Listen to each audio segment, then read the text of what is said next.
Welcome everyone. My name is Neil Vandry. I'm the officiator here tonight, and it's great to have you here. Check my volume on that, Robert. Okay, Rob. So here at this church, the Church of Perpetual Life, we embrace all forms of technology which promote health and longevity, and we're talking about extreme longevity. Who's here for the very first time tonight? A couple of people. Okay, great. Glad to have you. And I want to let you know that what we do here, we have faith in humanity to find a way so that people can live an unlimited lifespan. That's what we're all about. Our services are once a month. Tonight's a little bit different than our usual services, as this is an open microphone night and movie night, so we have a little mixture here of things. Our next service will be August 23rd, Thursday, and on August 23rd, Thursday evening, we'll have another open microphone and movie. On that night, we'll be showing a movie from RADFest from last year. The RADFest is a wonderful event that takes place in San Diego. So on August 23rd, and then in September, we're going to take a break since we're going to be at the RADFest out in September 20th to the 23rd. I'll be there, Doug will be there, Bill will be there, many of the members will be there. You're going to be there, John, so a lot of us are going to be there. And if you haven't heard about it, or if you would like to know more about it, after the service tonight, get with me and let me give you some information about this. And we'll be back to our regular services in October, where Kelsey Moody from iCore Therapeutics Laboratory in New York will be giving a presentation here. But once a year, hundreds of people come together in San Diego for the RAD Festival. RAD is R-A-A-D, Revolution Against Aging and Death. And the RADFest is the largest festival of its kind. In San Diego, we have multiple methods to reverse human aging are discussed there, presented by global leaders. And this year we have Ray Kurzweil coming. He's going to be doing one of the keynote speeches and giving a presentation. He came to the very first one, but he came in robotic form. So he sent a robot and was virtually there, but this time he'll be there in person. And registration is on right now if you want to go to radfest.com. Also want to let you know about Transvision. Our good friend Jose Cordero is running Transvision, which is going to be in Spain, and it's the next Global Futurist Summit, October 19th, 20th, and 21st in Madrid, Spain. If you'd like more information about Transvision, I'll let you know about that also after the service. I want to remind you that we have a library, and we have just doubled the size of our library. Yes, please bring it to me, Warren. We've doubled the size of our library. We have now two bookshelves. If there's a book you'd like to borrow, you're welcome to borrow it. And thank you, Warren. Just go ahead and check one out and take it away with you and bring it back next time you come. And that way you can read some really interesting stuff. We have books that you're not going to be able to find anywhere. So we're very proud of our library back there.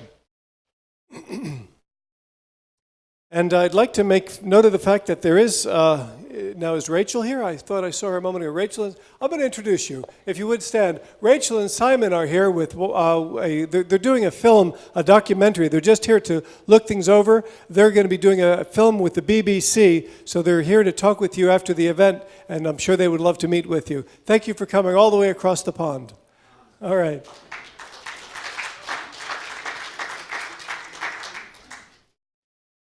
Okay, cue that transhumanist film, Rob. What I'd like to do is share a short video on transhumanism, and it'll give you a brief idea about what our aspirations are here. This is the only transhumanist church in the world, the only brick-and-mortar transhumanist church. So we really embrace the ideas of transhumanism, and we've got a short little clip that we're going to be showing you here. Are you ready to go? Okay, let's go ahead and see that. Here we go.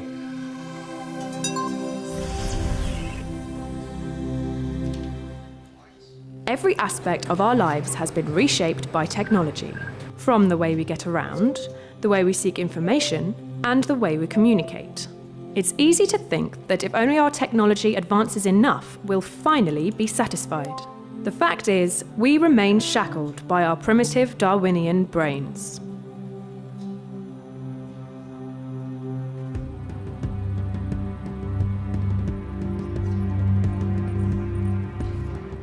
Humanity, for whatever progress we have made, is the result of an unguided, natural, 3.8 billion year long experiment of chemistry. Evolution is the process that has made you what you are. But it is not far-seeing. It does not and cannot consider the future, make decisions about where we ought to go, how we ought to be. Passing on genes is the only objective. But as thinking human beings, we care about far more than that. Consciousness means that we have the capacity to experience the world, to reflect upon, and, most importantly, to shape it. And so, what begins as humanism, our most sympathetic understanding and treatment of human nature, becomes transhumanism, the drive to fundamentally revolutionize what it means to be human by way of technological advancements. Changing human nature might be the most dangerous idea in all of human history, or perhaps the most liberating. Generally speaking, transhumanist thought does two things. First, it considers current trends to see how future technologies will develop and how they might affect us. Second, it calls for the use of current and upcoming technology to bring about beneficial societal change. We'll examine three central areas of transhumanist thought: superlongevity, superintelligence, and super well-being, dubbed the three supers because of their extraordinary transformative potential. So let's begin with a thought experiment to get your intuitions flowing. Consider this. An evil organisation creates an airborne virus. It infects you and the entire human race. As a result, 100,000 people are dying every day. Within 30 years, 1 in 7, 1 billion people, will have died because of the virus. Now, how much money should world leaders put into research to develop an antidote? How high on a list of global priorities would you rate this? There is no denying the situation would be dire. Most people would demand immediate action. But hey, this is just a thought experiment, right? Not quite. 100,000 people really do die every day from diseases caused by aging. But no one treats aging as a global priority. So what explains this double standard? Are we simply resigned to death by aging? Aubrey de Grey, an expert in research on aging, argues that our priorities are fundamentally skewed and that we must start thinking seriously about preventing the huge number of deaths due to aging, the greatest cause of fatal diseases in the Western world. The goal of this strand of transhumanism is superlongevity. Today, we have the minds and the equipment to begin developing technologies to combat aging. Unfortunately, we lack the will and the financial support to do so. Most of us are so accustomed to the idea of growing old that aging seems like just a fact of life. If modern medicine is supposed to keep us alive and healthy for as long as possible, then the anti-aging movement takes medicine to its logical conclusion. It's what happens when as long as possible means as long as we want. But what would a world without aging look like? How would we manage the huge population growth? And who would own the technologies that make it possible? These are huge questions, but we only have time to raise them. We'll investigate them in depth in future videos. Let's move on to the next area of transhumanist thinking. Every year, computers are getting more powerful. What used to fill up a room now fits in our pockets. More crucially, the time it takes for computer power to double is also getting shorter. At the outset of computing, the doubling process took 18 months, and this interval appears to be getting smaller. Plot this on a graph, and it's not a straight line, but an exponential upward curve. We need only project into the future to see that there is a point at which this line is practically vertical, a moment in human history referred to as the technological singularity.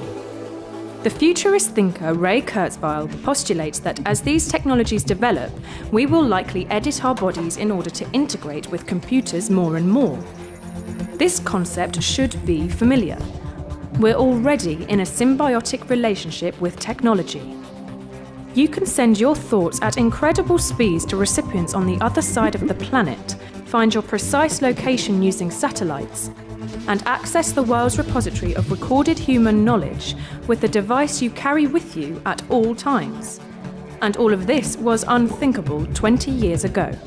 Out of this predicted computer capability explosion may eventually come artificial intelligence, a simulated consciousness in silicon. Given the rate at which an AI will be able to improve itself, it will quickly become capable of thought with precision, speed, and intelligence presently inconceivable to the human mind. If Kurzweil is right and we end up integrating ourselves with technology, we could be in private contact with this AI whenever we choose. The result of this is that we effectively merge with this AI and its abilities become our own. This would propel the human race into a period of super-intelligence. But perhaps, as some argue, no non-biological computer could ever become conscious. Or what if, as every other dystopian science fiction plot goes, this AI's goals differ from our own? And what does our increasing reliance on computers mean for our future? Super longevity and superintelligence are all well and good, but only insofar as they make us happier, more fulfilled, more content. Let's look at the last section, which deals with the issue of well-being. Imagine you're soon to be a parent. Your doctor informs you that, if you wanted, you could choose certain features of your child's biology. You could choose how genetically prone to depression they will be, their levels of anxiety, jealousy, anger, and even their pain threshold. Would you choose a high likelihood of chronic depression, an intolerably low pain threshold? How about panic attacks and anxiety? Probably not. The last major branch of transhumanism, spearheaded by philosopher David Pearce, aims to investigate and phase out suffering.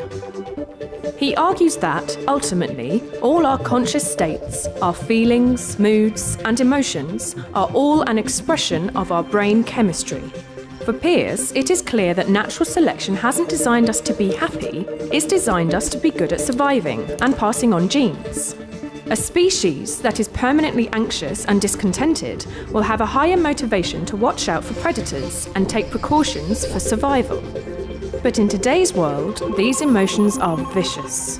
Our biology has barely changed in 200,000 years, which means that whilst culture and society has arguably made progress, we are still those same aggressive, jealous, anxious, savannah-dwelling hunter-gatherers.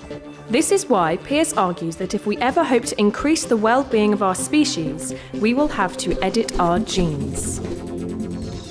Minimizing our suffering, and the suffering of those we care about, is a crucial part of what drives us.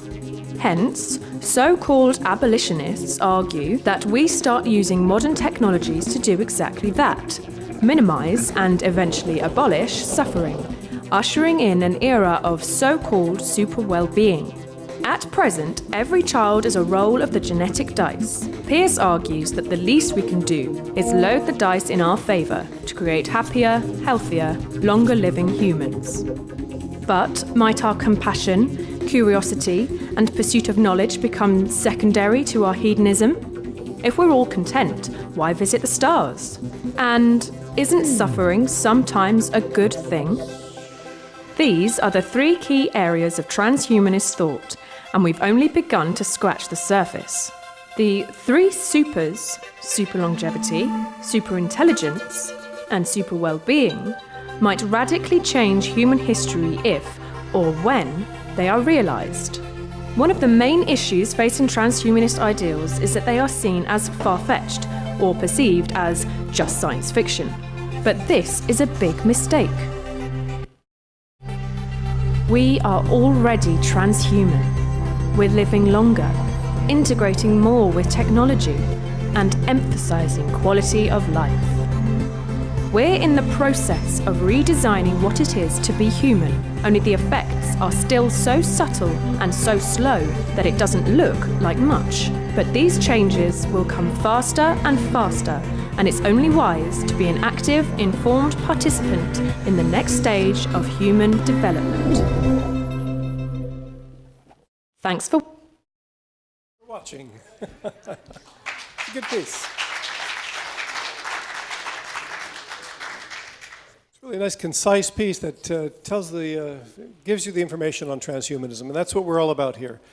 And I think our primary focus at this point is on super longevity.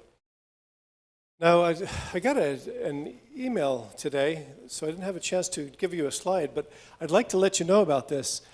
It was just discovered, and it was reported in an English newspaper, that some scientists working in permafrost in Russia have discovered a C. elegans worm, a worm that was frozen for 42,000 years. It was frozen along with, I believe it was a woolly mammoth.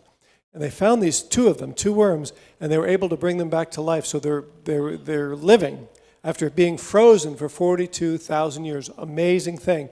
Those of you who are on my email list, I'll send that in a future email so that you can look at this report. But we have Devere here from Osiris, and of course we have the cryonics table both upstairs and downstairs. If you have an interest in cryonics, this is very, very interesting stuff that's going on. So it's we're very excited about this news. Very interesting stuff. Isn't that great?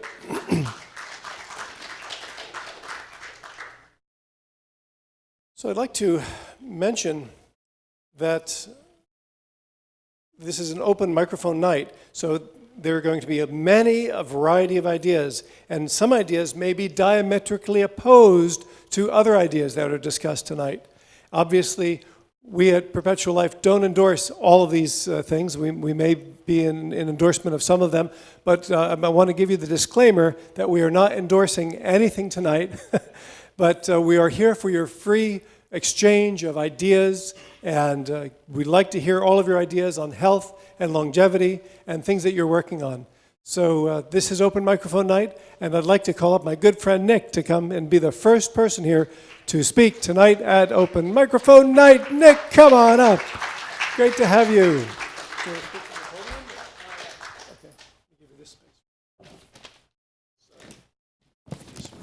And here is a good microphone to use. How's that? Okay.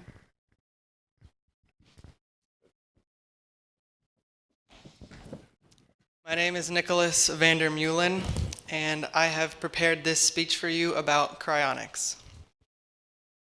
Some people ask, will cryonics work? However, a much better question to ask would be, what amount of memories and personality remain after the cryonics patients are reanimated? Of course, we scientists can revive tissues, such as cryopreserved muscles and organs, but the brain specifically may have to be reconstructed during the reanimation. Neural pathways may be disrupted or totally destroyed, depending on the quality of the perfusion in the brain. Unlike any other pathway, such as a metabolic pathway, neural pathways are completely unique to an individual. Thus, only memories associated with intact or reconstructed neural pathways will ever be remembered. Currently, it is completely unknown to what extent or degree memories are retained within a brain that has been cryopreserved. But based off comparisons between the anatomy of the brain before and after the procedure, I have high hopes that large quantities of memories are harbored into the future. Still, we humans do not even remember but a fraction of our past, as we are still alive. And so, harboring a fraction of this fraction of memories into the future with the use of cryonics can be considered a successful recollection of one's past. Not to mention that we cryonauts, those who have come back to life in the future, will be focusing on the present moment most often anyway, along with what extraordinary experiences are to come. Personality can be considered more of an instinct, and although somewhat shaped from the environment like memories, personality is hereditary, and unlike memories, it is pre-programmed into our genetic makeup and overall brain chemistry. So whether we remember nothing or everything, our personalities will undoubtedly be retained throughout cryostasis, and they will remain the same. Death is only the beginning. We are blind now compared to the senses that we will have in the future. We will have access to a plethora of biological modifications and access to a virtual reality that enables us to travel anywhere in existence and experience any possible event in the universe. If you are watching this video, I don't know if this is being recorded or not, but at this time, if I am cryopreserved, I ask that you bring me back to life. all biological processes of the bodies of those held within cryostasis, along with aging, are halted. Neural pathways of the connectome, which harbor the memories and personalities of each individual within cryostasis, remain intact. The English language describes molecular configurations to the highest degree of detail imaginable. And as such a description that I have given you, the cryonics patients are nevertheless alive. Thank you.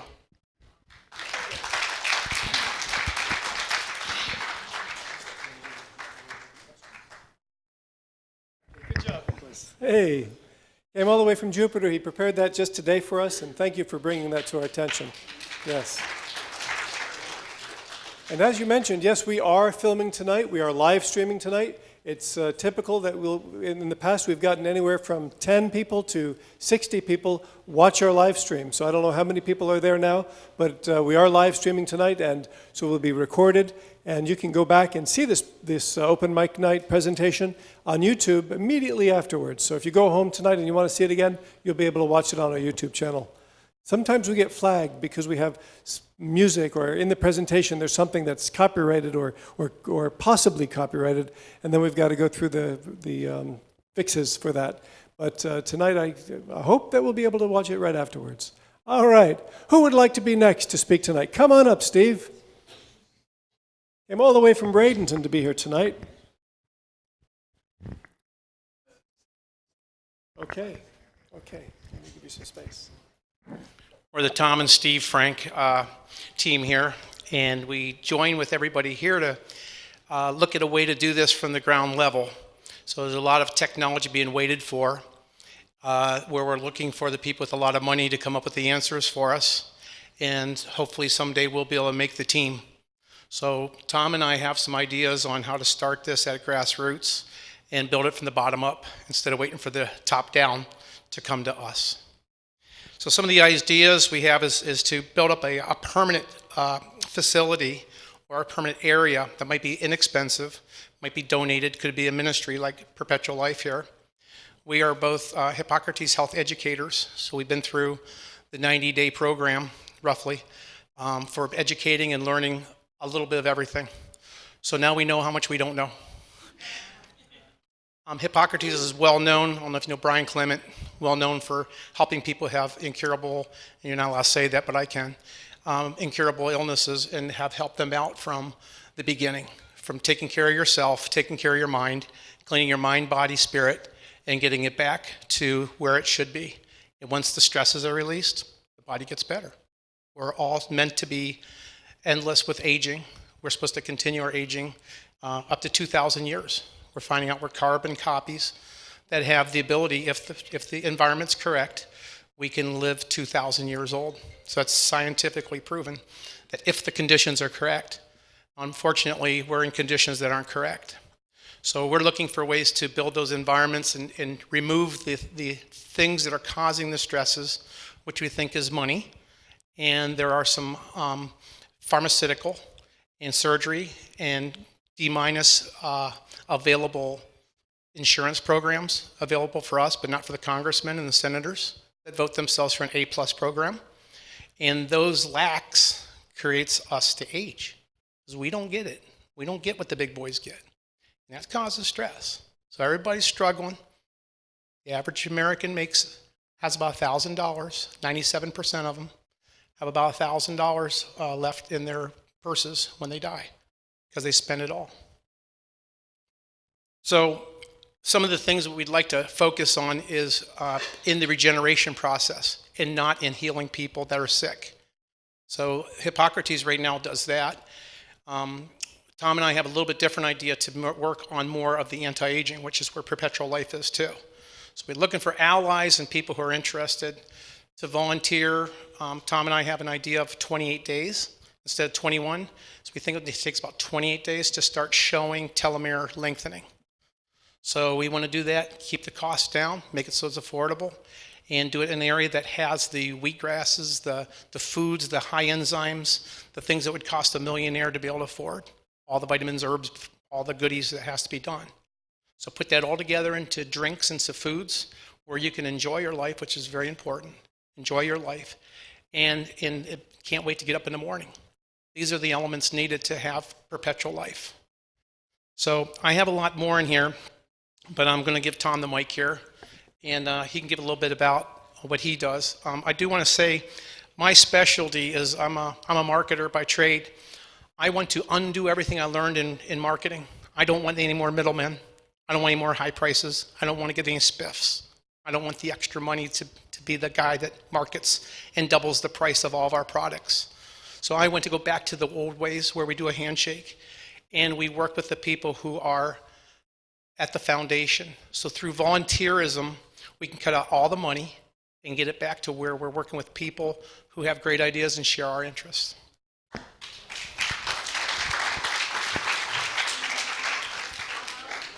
Aloha, everybody. Great introduction, Steve. I just wanted to speak briefly from the heart. When I see the word transhumanism on the board, or I hear that, I really think of now humanism, like the time is now and we can do these things now. And when I see intake forms that say, what if anti-aging and longevity and age reversal was possible, what would you do? Would you be interested in that? And I really think that it is possible and that we are seeing signs of it every single day. It's kind of like if you saw, if it was possible to heal cancer, would you be a part of that? But we have people on, in small individual groups that are learning to heal themselves of cancer. And I think Steve and I are putting together a program and a platform where we can teach people the small and simple things that have been done throughout human history and really done in indigenous cultures that have allowed those indigenous cultures to have really sustained longevity, anti-aging, and perpetual life characteristics. And a lot of those, when I see other people talking about little pieces of nanotechnology going into the body, like little computers being able to do that, I think we already have that, and it's known as our microbiome. So the probiotics and all the small little bacterias and the intelligence that it is in the microbiome that we have that has that ability to produce those vitamins that we need for our bodies to thrive. And then where do we get that microbiome? So the one thing that I really want to touch on in front of you guys is that when Steve and I, put together a program like this at 28 days, the body does cycle on a 28-day moon cycle, so that's why we're looking at that 28 days. But with the microphone in front of people like this, I just really want to touch on how important it is that we start this process at birth and at conception. We really have doctors in the medical industry that treats birth as a 9-month disease, and they give you an exact date and time when you're going to cure that.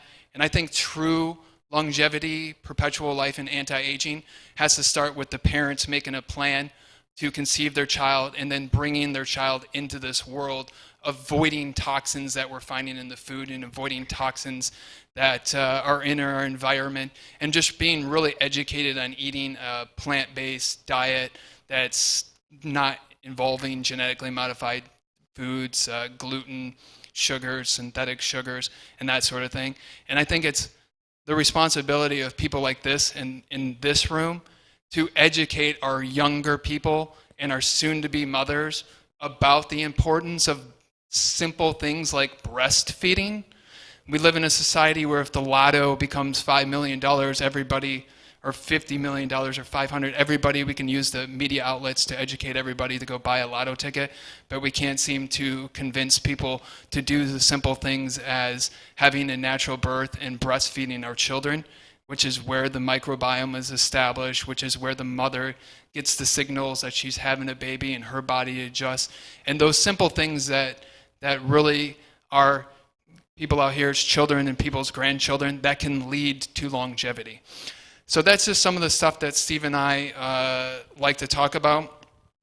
And if in people that are in this room that are in the cryonics, we want people like that to come to Steve and I and say, how can I get my body to the best that it's going to be so it's physically able to come back to life at its strong ability and to survive in that time and space. And we just really believe that the foods that you eat and the beverages that you drink really do make a difference in your lives. And we've seen it in our lives as small examples, and we've seen it in our loved ones' lives, and people that we have met who've talked about chronic conditions that they've had for 3 years, and after just simply pointing out that you may be you may be deficient in certain minerals, especially iodine and magnesium, in which some of these women in their 30s finally get iodine, the correct forms of iodine in their body. All of a sudden, all the blood flows back to their fingers, and they're not having PMS as they were, and they're just in 3 days' time, some of these chronic conditions are going away. So if anything that you've heard Steve and I talk about tonight, if anybody wants to further that discussion, Steve and I will make ourselves available after the program. So I want to thank Neil. Come on up. I want to thank Neil for having Church of Perpetual Life, bringing together audiences like this, and that we can all work together to educate other people on what it is that we're doing, that we can all do for anti-aging and longevity. Thank you. Thank you, Tom. Very good. Steve, thank you for your presentation. Okay, good. I'd like to point out that when you registered tonight, when you came, we have new cards. These are invitational cards. So these are things that you can bring with you and bring away from here tonight. And perhaps there's somebody in your family or your friends you would like to have come here to Perpetual Life because you care about them. So here's your way to invite them. It's a special way for you to give them an invitation card so they have the address and they know when it's going on. And so that's for you to take away tonight. So, yes, you're welcome. I think it was Leonardo that suggested the idea, and was it you, Dr. Leonardo? Was it you? Okay, great. So thank you for bringing that idea to us. Carl, would you like to go? All right, so one person tonight decided to put together an actual presentation point. So we have a presentation point for you tonight, and do you have the clicker? And you have one too, Ben? Do they have it? I hope? Okay. Well, that's good to know, Ben, so we'll bring you up here shortly. Okay, so you have the clicker, and there you go. Oh, no, come on up. Here's this one. There you go. Alrighty, hi everybody, I'm Carl Hildebrand. You are. Let me fix this for you. And thank you, Neil, for the opportunity to be here, and thank you for fixing my name tag. So it's great to be here after 250 years. I've waited my entire life for this opportunity.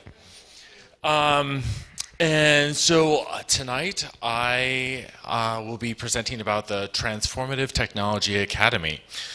And this is an initiative that's happening in the fall, 2018, this year, that I'll be participating in. And my friend Nicole Bradford is hosting in Palo Alto, California.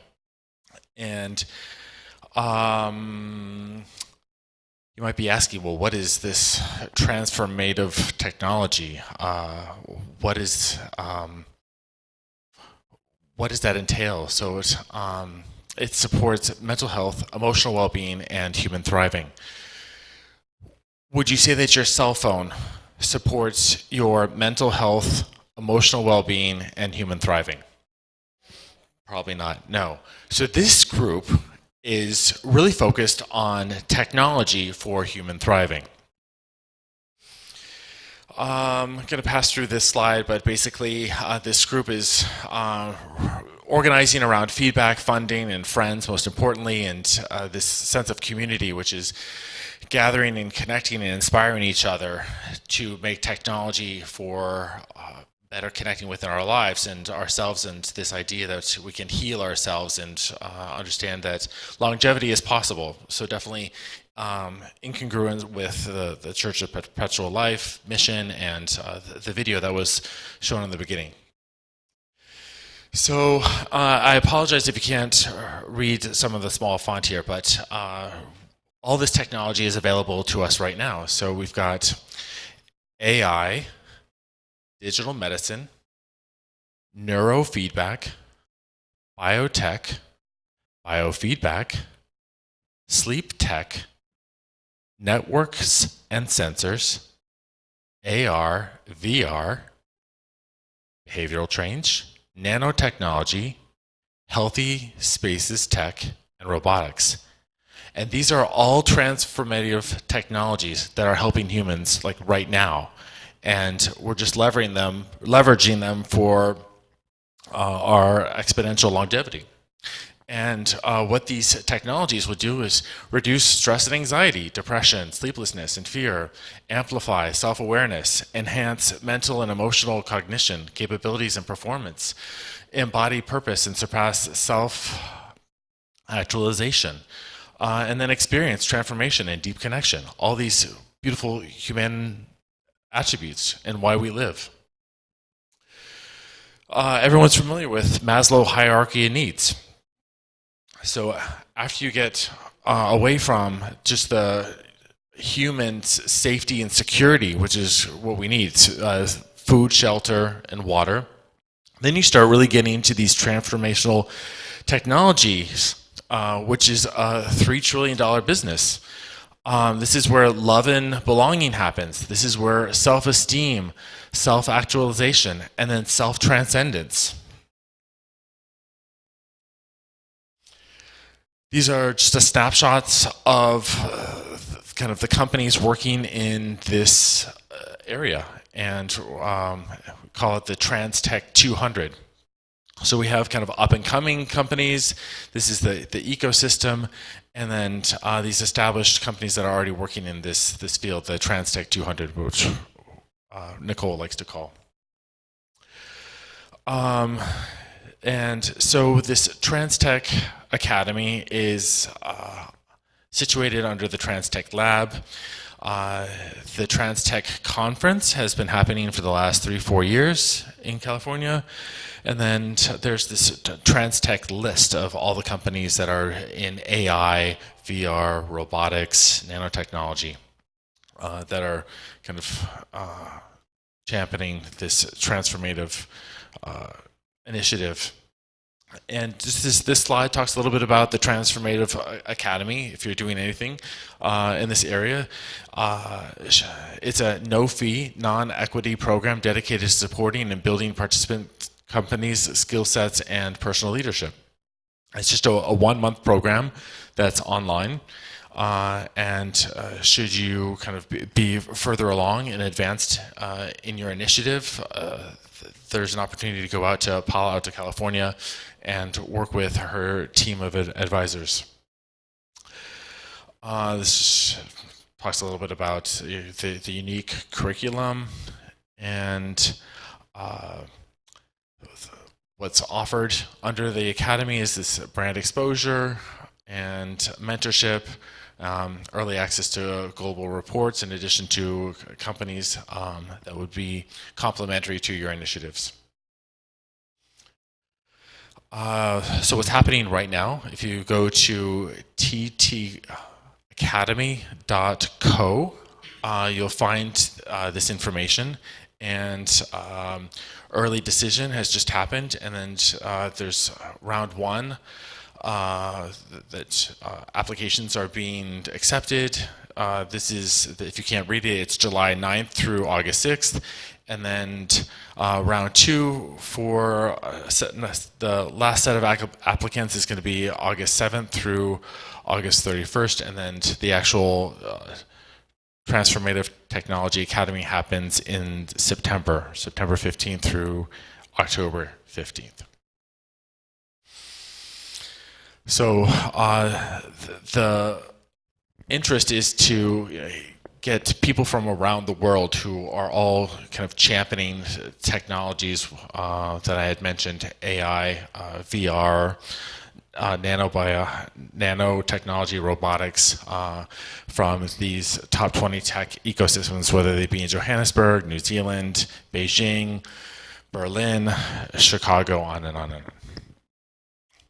on. So Nicole is up here, and then her co-founder, Rui, and a few of my friends. There's Mikey, who's with Stanford Design, and Luis is actually with the World Happiness Festival here in Miami. I can attest that these people actually are alive. And so we just have a quick appendix. So this TransTech is in the middle of flourishing, mental health, and emotional well-being. Here is just this cavernous opportunity. if we've got those who meditate, meditation is a $1 billion US opportunity. Here's yoga. We spend $27 billion on yoga. Fitness, mind and body is 542 billion worldwide. WW stands for worldwide. This says something about our society. Here's mental health treatment, 898 billion. So you can get a sense of where these technologies can really help humanity and this longevity. Previous speakers, there's a great list of people, and previous participants. I know Nicole through Singularity University, but of course there are all these other interesting companies in this sphere. In 2017, there were 600 attendees at the conference for TransTech. And then later on this year in October, there's going to be the Transformative Tech happening, which is really interesting because this is in Palo Alto, and then you have the RAD Festival happening in San Diego. So Californians definitely are on this life kick.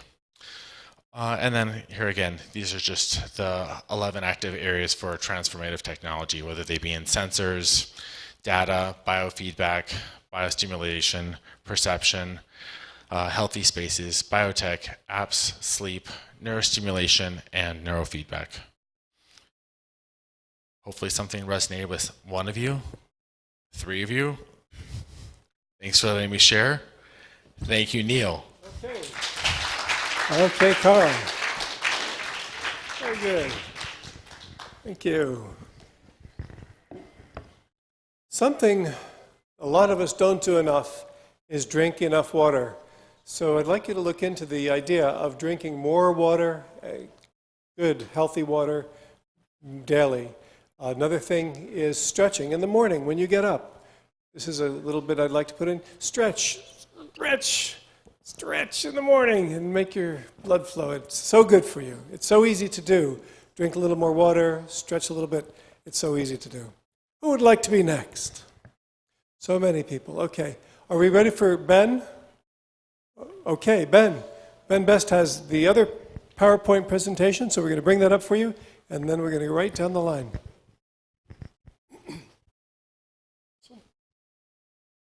Ben Best on our Board of Trustees. Now, where's the clicker? Carl, do you have the... Carl, where did you go? Do you have the advanced... There we go. Warren's got it here. The clicker. I should mention that I'm also into fasting. That's not what I'm talking about here, but I haven't eaten a meal since Saturday, so it's taken me a while to build up to that point. Don't faint, Ben. Let's see. No, I'm actually in good shape. Okay. Let's see. Where's the? There's a. You're advancing the slide with that. Now where's the laser, though? Okay. So let's try this one. That's the laser? Yes. That's the laser there. All right, okay. And you've advanced your slide a couple of slides. All right, okay. So, all right, there are toxic metals in fish meat. The fish that eat fish have more toxic metal than the fish they eat. It tends to bioaccumulate. The higher up on the food chain they are, the more toxic metal they accumulate. Mercury is the most famous of these metals. It can cause kidney damage, kidney problems, and decreased intelligence. And we can actually detect how much mercury is in human hair. That indicates fish consumption. Men consuming more than 30 grams of fish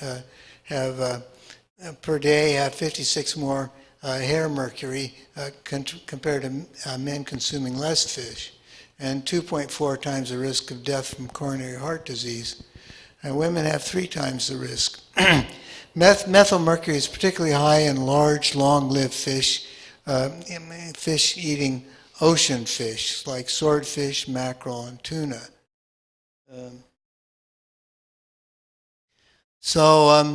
Actually, DHA in fish oil is beneficial for developing brains and actually for all of our brains.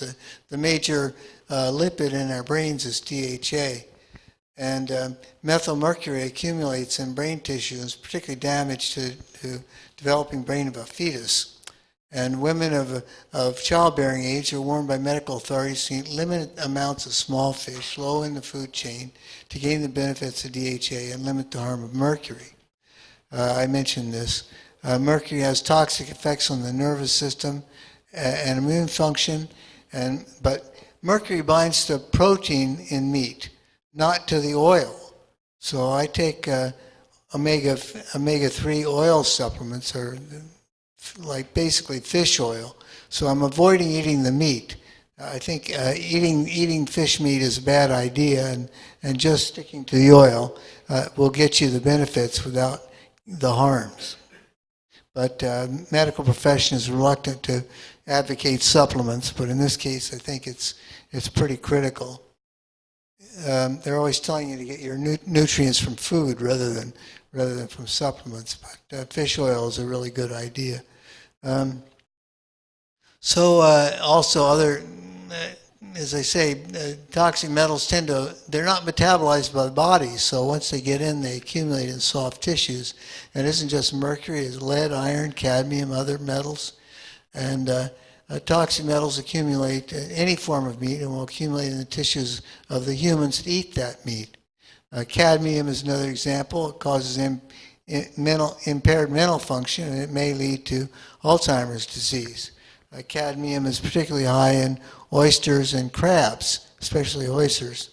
Copper is another one. Copper is also a risk factor for Alzheimer's disease, but the evidence for the copper leading to Alzheimer's disease is even better than for cadmium. And it's particularly, oysters again are particularly high in copper. Now there's also organic, we're not just talking about toxic metals, there's also persistent organic pollutants that are in meat. For example, DDT was banned in 1972, and PCBs, polychlorinated biphenyls, they were banned in 1979. But these and harmful pesticide use continues, and these organic substances persist in the fat tissues of animals and bioaccumulate in the fat tissues of humans. So the point is, an organic pollutant will accumulate in our fat tissue, because organic means they're very fat soluble, and they get into your fats and they stay in your fats, and they're also in the fats of the animals you eat. As far as processed meats, they tend to contain nitrates. I'm talking about sausages, salami, and bacon, and they've been shown to cause insulin resistance and atherosclerosis. Now, red meat alone, not containing the nitrates, it itself increases the risk of ischemic stroke. I'm giving references, for these. I'm not just making this stuff up. I read scientific literature. It's all the time.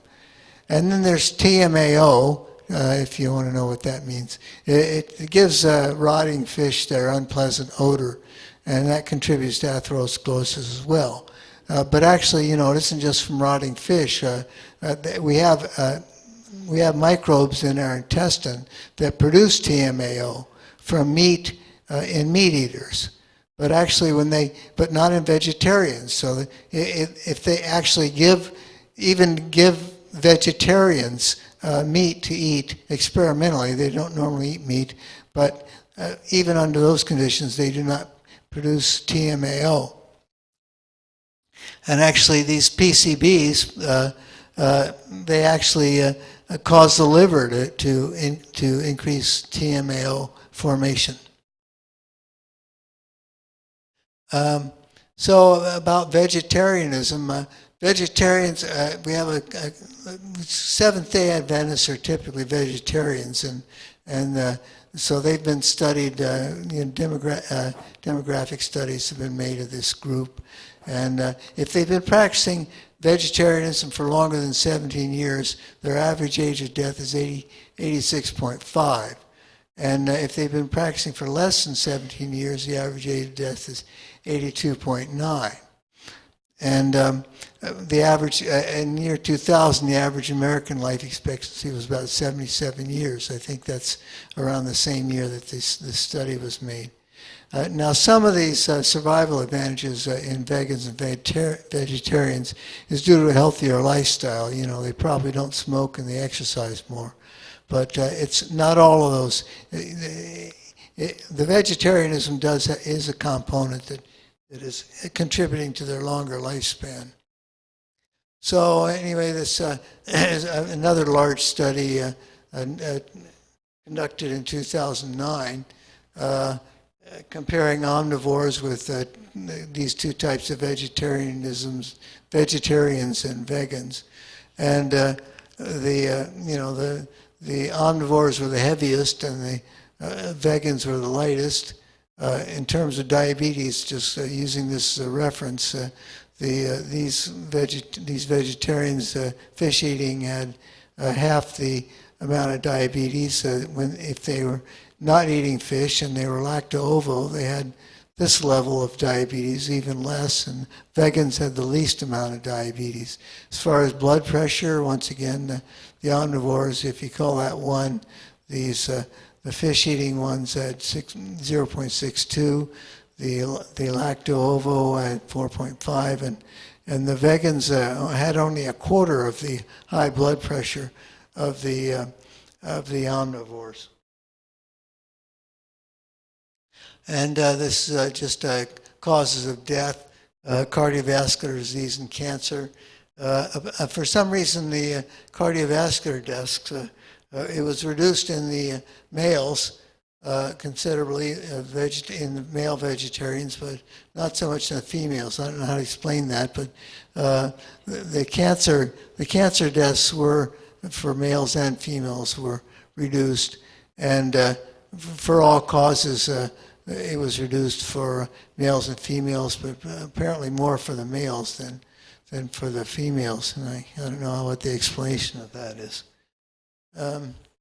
Anyway, organic food, I think, is a good idea as well, because organic food tends to have less of these organic pollutants that I mentioned, and the PCBs, these organic chloropesticides, all this organic, persistent organic pollutants that are in our environment and accumulate in fat, accumulating the fats we eat, and accumulate even more in our own fat after eating these animals that have all these pesticides in their fat.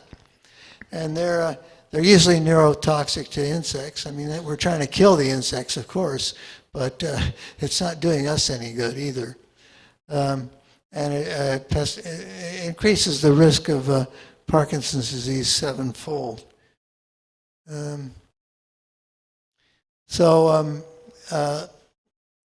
Lymphoma and leukemia is the cancers most associated with pesticides, and they can also cause mitochondrial dysfunction or endocrine disruption. And harms attributed to a high-fat diet may actually, there's a lot of criticism about a high-fat diet. I practice a high-fat diet myself, which doesn't, and although I fast a lot, but I think organic pollutants have a lot to do with the harms attributed to a high-fat diet. Vegans may be healthier than vegetarians because they avoid the pesticides in dairy products. So when I have dairy products, I only consume organic dairy products, which I believe have far less pesticides in the fat in these products. And 5 days in organic diet has been shown to dramatically reduce the organophosphate. These are still legal pesticides in children. And elevated urine organophosphate metabolites in children have been correlated with ADHD, attention deficit, I think it's hyperactive disorder. So just a final slide, a precautionary note. Vegetarians have higher levels of this advanced glycation end products, which is sort of damage that sugars do to our tissues. And it's been attributed to the high fructose. They're consuming a lot of berries and so forth, and fruits and berries, and or low meat consumption. The low meat consumption, it means that they're missing out on carnosine, which is rich in animal muscle. So carnosine is one benefit you get from meat, despite all the negative aspects. But I take carnosine supplements to deal with that problem. That's it. Ben Best. Can you take any questions? Are there any questions for Ben? Here's one from Leonardo. It has been proven all over the world that cow's milk drinking produces cancer. Now, is organic milk exempt of that cancer-producing?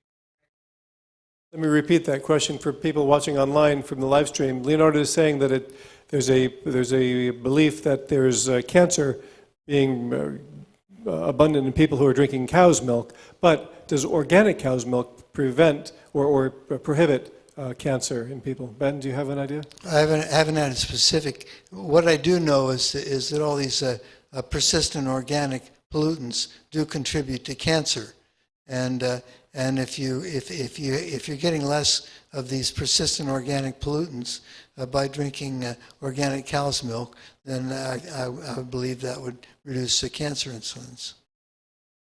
Very good. Oh, you know what? I'm going to bring my microphone out here to share. There's a few questions out here. Okay. Regarding the organic milk, these cows are still captive, so to speak. They're not doing exactly as they wish, and many of them are tied to the pumping stations. Would that have an opportunity to change the chemistry of the milk that you're drinking? Does unhappiness produce different chemicals? All I can say is possibly so. Steve?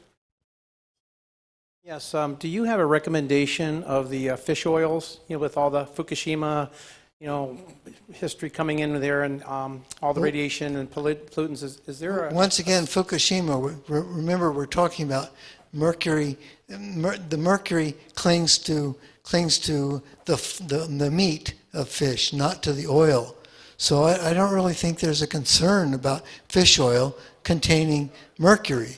It's and as I say, all these medical professionals are saying, that they don't want to recommend supplements. They say, eat fish, but it's really the fish that's the problem. You get the oil, and you don't have that problem. Let's see. I think I missed something else about your question. Is there a certain oil that's more? Oh, you were asking for a recommendation. Well, I'm maybe not supposed to. Well, anyway, my preference, well, I'll tell you what I take. I take the DHA, vegetarian sourced. Actually, doesn't come from fish. Vegetarian sourced Life Extension Foundation product. It comes from algae. Thank you, Ben. Here's a question. Yeah, I have a couple questions, but I'll talk to you after the program's over. But pros and cons with all the speakers. As I agree with some of the things you people say and some of the things you say I don't agree with. Just my background is I have a master's degree in science. I was a teacher for 31 years. I have a degree in health and nutrition. Now, you said something. There's two things I just wanted to ask you. You didn't say anything about salmon, because you said that mackerel and tuna was not good to eat, and you said just take fish oil, supplements. But what about salmon? You didn't mention anything about salmon. Well, salmon is the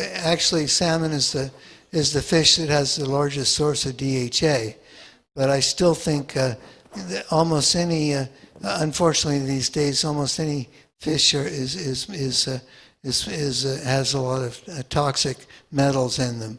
I'm not sure what salmon eat, but probably they eat smaller fish, and the toxic metals accumulate. And but there's some salmon are wild salmon. Some are bred. They're bred. Salmon there are many different conditions. Actually, I think the salmon, though, that spend most of their lives in the ocean are probably the least healthy and then swim back up the rivers to die.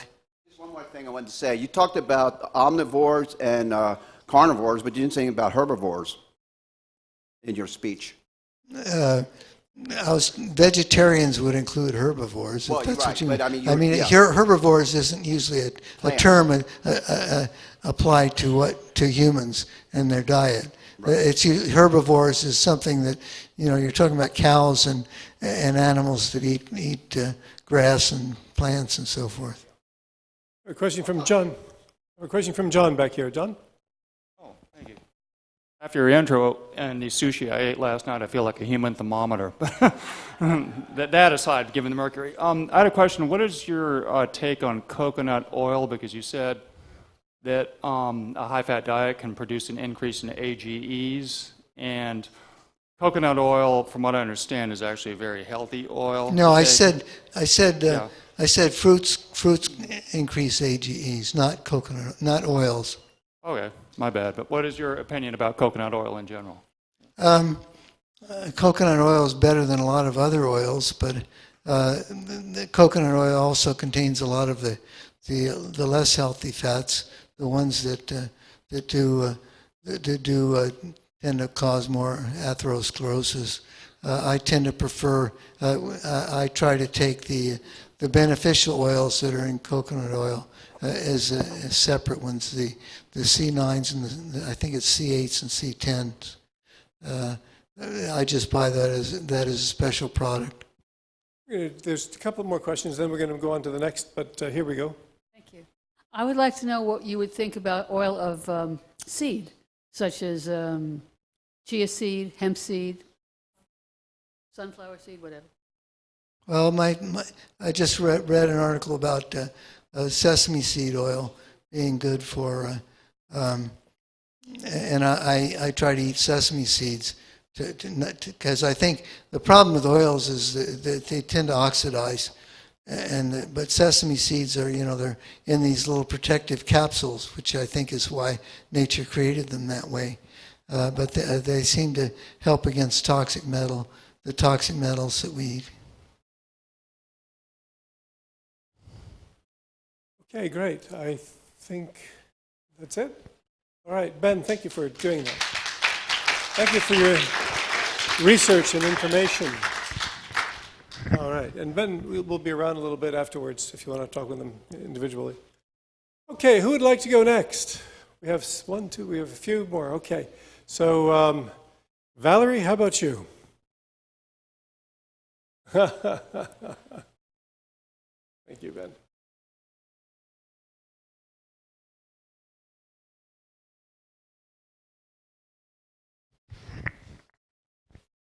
Go. I am have to be very humiliated by all your amazing knowledge. I am a philosopher, but I thought maybe today what I wanted to share with you was what I thought might be of value as well, and it has to do with the power of transcendence. Even my father said it when I was younger. He said, 4 kids and no money and you're studying philosophy? What the hell is wrong with you? And I said, Dad, you know what Socrates said? Socrates ain't going to help you when your car breaks down. But I'm very fortunate to have been able to pursue what I had a passion for. And I'll share a few of those thoughts with you today. It's very much connected with transcendence and our power of thought. And speaking of a vegetarian, it's not on the wall anymore. I am a vegetarian, and I have this compassion for the little animals and so forth, right? Because we're in a planet where if you don't kill something and consume its energy, you die. I said, what kind of a planet is this? I got a problem with that, right? Anyway, I was just with my grandson who came to spend the day with me. And we were going to have lunch. And so we went to Publix. And then walking through Publix, he said, hey, let's get some chicken, Grandma. And I said, well, we don't have to get chicken. Oh, yeah, you're one of those vegans. I said, well, yes, but you eat eggs, don't you? Yes, but the chicken hasn't been born yet. No, and it's not going to because you ate it. I said, okay, I give up on this one. Okay. Anyway, I had fixed this I give lectures for Nova University for quite a few years in philosophy and psychology and comparative religions, even though I'm still asking the cosmic questions, okay?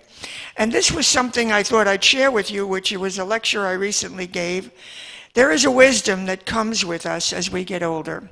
We no longer identify ourselves only with social power and mere physical attractiveness.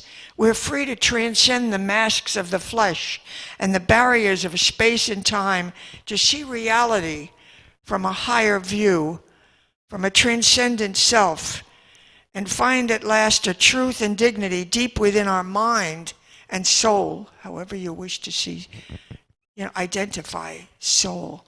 And I do believe that happens, by the way, that the older we get, we are not as driven by robotic instincts, which is why we're all here, you know what I mean? Freud's id, ego, and superego, right?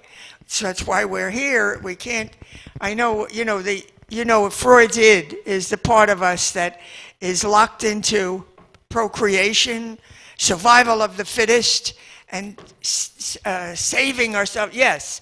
So that's the reason we're all here. Hey. And then comes the beginning of the ego, which is I'm me, you're you, and you're you. We have an identity. And then the superego, which is the later development of the brain. Now the brain is only a little machine, excuse me. I'll explain that in a minute. But when the superego is that part of us that has the capacity to say, wait, why did I do that? What is this all about? Why did we get here? What's it? We have the courage now to ask those questions. So this is what I know Einstein said, anyone who isn't struck with awe at the mystery of this universe is as good as dead. But anyway, here we go. Now, how many of you know me from past? I don't see any hands here. Ah, yes. Okay. Who am I going to quote? Plato. They know me. Plato became my mentor. He's a great philosopher, and all right. And the reason that I'm bringing him up is that he said, well, seeing, said the observer, is believing. And Plato said, no, believing is seeing. You've got to have that transcendent moment when you see something. And think about it. Every great creative thought came from that, what he called anamnesis. That's ability to transcend yourself in thought. How do we come up with an amazing, look, there's the empiricists arguing with the theoreticians. What are they? The empiricists are saying, look, what is real is what can be seen, weighed, and measured. That is science. The rest is garbage. Oh no, philosopher says. They argued with him with Einstein. He said, no, you're wrong. I didn't look out into space and see that space and time were curved. That had to begin here. And guess what Socrates said about that? He argued with them too, and he said, wait a minute. First of all, how do you know what to look for if you don't already have an idea what it is you're seeking? And how would you recognize it when you found it if you didn't know what it was you were trying to prove? You know what? Plato called that anamnesis. It's a form of recollection. Get that? We all come from energy and information, which you can't find under a microscope. Energy and information. Call it God, call it cosmic consciousness, anything you want. And from that, let's use a parable, waves that become, don't like this, but Plato said it too, encapsulated in matter. And so here we are, able to suddenly transcend ourselves. So anyway, I think it's fascinating that we have that power. This is what I wrote for the little group that we met recently. We are two-natured beings. We live in this objective world of things and objects which can be weighed and measured, but in another sense, we are spectators. Yes. Once removed from this conduit of our experience that is our body. This subjective self seems more real than the flesh, and is the source of our capacity to transcend ourselves in thought. You know what? Think of those moments when we have done that, when all of our fellow human beings have done this. I'm looking at Maslow's hierarchy of needs. Transcendent insight, the highest development of self-actualization. Peak experiences, the highlights of our lives, he said, that give us awareness and insight into a deeper level of existence. Now, and Dalai Lama said, there are moments in everyone's life in which we can glimpse the eternal. So I think as we do this, yes, think of all that we're learning here tonight and beyond. What's next? What can we do, and how can we transcend death, disease, right? And go to love and the oneness. Thank you. Thank you, Valerie. Thank you. Thank you, Valerie. All right. And I want to thank all of you who brought food for the potluck tonight. You participated. I was kind of sweating it out. I didn't know what's going to happen. It's our first potluck, and everybody brought something, and I appreciate that. That really, really worked out really well today. Who would like to be next? Wow, we have so many. Okay, John. We'll come to you. John, don't talk about blonde either. I won't. Okay, John. This will be short and sweet. Short and sweet. Thank you, Neil. Okay. My name is John Weitzner. I'm a resident, and I'm official here in Hollywood with the City of Hollywood. I just wanted to thank Neil, Warren, Douglas, Jen, Deborah, the whole Perpetual Life team for having such an amazing facility here locally. Thank you all also for being here. I've been able to get to know a lot of you here at the events. My point here tonight to talk is really, I know food as medicine seems to be a very popular trend in a lot of seminars here and other places, and I think it's phenomenal to learn from Ben and amazing researchers and Bill Falloon and Mike. But I wanted you to have food for thought, pardon the pun, about as you get older or as you age, it's imperative to continue your exercise regimen of any and anything. I've been to dozens of different seminars and learning about seeds and veganism, and definitely I'm trying to implement that in clean eating. Yet I can tell you that I would love to see some research done in the natural hormonal changes that happen in all of us. I think that's a sleeping giant that needs, I know there's been research there. I'd like to see some seminars about that, and I know there's amazing minds here at the church and in the research. So my point is, my takeaway here is to eat right, continue what you're doing, yet definitely take it seriously, whatever physical exercise, fitness you can do. I think it's great to eat well, but the body's meant to move, and I think that will help with longevity as you reach 40 or more. I actually would recommend weightlifting or some sort of strength regimen, male or female. Okay, all of us. So thank you again, Neil. Thank you, team. And that's great. All right, John. Thank you. And you know, Suzanne Summers will be there this September at the RAD Festival, and she has some really interesting insights on hormone and hormone therapy. So you might be able to hear some of that again when you come up. I'm going to bring the microphone down to you. Oh, thank you. I had that. Yes. Here you go. Okay. Hi, my name's Kate, and I'm going to just give you a little break from all this academia. Anyhow, I wanted to tell you, my rabbi, Mark Labowitz, he made this up from Psalm 34, and I really think it's the answer to everything.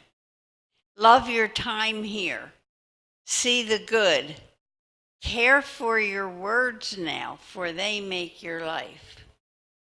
So I think that, but I'm not done yet. You know I wouldn't be done yet. I was thinking about how important our thoughts are. So I was thinking how important our attitude of gratitude is. So the other night before I went to sleep, I thought, well, I'm going to try this attitude of gratitude, see what I'm thankful for. And this is what I came up with. I'm thankful because I have silver in my hair, gold in my teeth, crystals in my kidneys, and a never-ending supply of natural gas.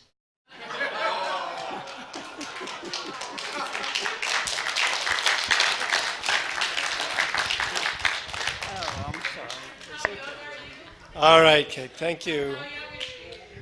How young are you, Kate? 88, okay. Great. So who would like to be next? Okay, right here. You go, boom, boom. You brought show and tell. I did. Okay. Yeah, we're going to reduce this to grade school. Go ahead. There is, as everyone's been saying in a variety of ways, there are certain basics that people need. We need clean air, we need clean water, we need clean food, we need some exercise and movement, we need love. Those are the things. Now, it's actually impossible that I'm here because I'm supposed to be dead. According to every medical doctor, et cetera, in the world, I'm not supposed to be here, but I am. I moved into a house unknowingly that had toxic mold in it. The insurance company, of course, gave us incorrect instructions every time there was damage from a storm. So we continued to live there, not knowing that there was mold growing behind the walls, because every time something damage happens, oh, just seal it and paint over it, it'll be fine. And I didn't know any better. I developed a cancer. I began to fail. I went to doctors. They told me I was just depressed because I was caring for my mom. Take a happy pill. Be nice. That didn't work so well. But the odd thing is, the cancer tumor that I grew remained microscopically small. I'm a raw and living food kid. That's mostly what I eat. At the time when I began to fail, I was 100% raw, or as near as you can get. Now I'm just high raw because I no longer have named diseases. That wasn't enough, of course. So after about 13 years, I broke my big toe. I won't make the story too long, but I broke my big toe and I couldn't walk. And I was still taking care of my mom. I was running a business, and life wasn't so good, and I felt sorry for myself. So what do? You seek solace. And the only solace I could seek when I couldn't walk and had to be there for my mom was ice cream. So I began to eat it, and the tumor began to grow along with the rest of me. And when it grew enough, and when I'd gone through physical therapy and could walk again, suddenly there was a doctor who didn't believe perhaps it was just a wart. He said, oh, I can take that off for you. I said, good, it's about time. And of course it was cancerous, et cetera, et cetera. But oddly enough, even though it had grown to the point where these myopic doctors could see it, it was still only a stage 1. Isn't that odd? I believe it was because of my lifestyle, despite the fact that I was failing and I was missing oxygen. When they treated me for cancer, to make a long story short, they kind of muddled up the chemotherapy. And they gave me a blood disease instead of a drug. Maybe this is good, maybe this is bad, but it wasn't good either. And then it was another fight. I'm getting repetitive. But long story short, I wound up without cancer. I wound up without the blood disease. I'm still allergic to mold, but I'm no longer quite as allergic as I was. And I have to blame it on the way I ate. And among the things I've learned about is a superfood that is called moringa. It's actually originally from Africa. This is a single leaf from a tree. It grows about 25 feet a year. It contains more vitamin C than oranges, per weight. It contains more vitamin D than milk. It contains more omega-3 fatty acids than avocado. It's more iron than spinach, et cetera, et cetera, et cetera. So I began to grow this tree, and I began to eat it. And if any of you had the green drink on the table downstairs, you had some. Not alone, I mixed it up with other stuff because it's really kind of a bitter plant. But it's called moringa. It gives you energy. I pull the leaves. I'm going to put this down for a second. You can strip the leaves just like that. You wind up with leaves. And I put those leaves in a dehydrator and wind up with these. This little packet of green powder. Then I mixed it up into something that was flavorful. And what I'm saying to you is that it replaces the need to pop pills. It's an energizer all in itself. It's not the only plant in the world that does this. Duckweed does it.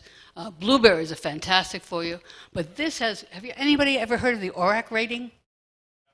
Okay, this is one of the highest ORAC rating foods there are. It's a weed. It grows about 15 feet a year. You have to take care of it. You have to cut it, or it'll probably grow up to the sky. Maybe it's the original Tower of Babel, who knows? But what I'm trying to say to you is that food is medicine.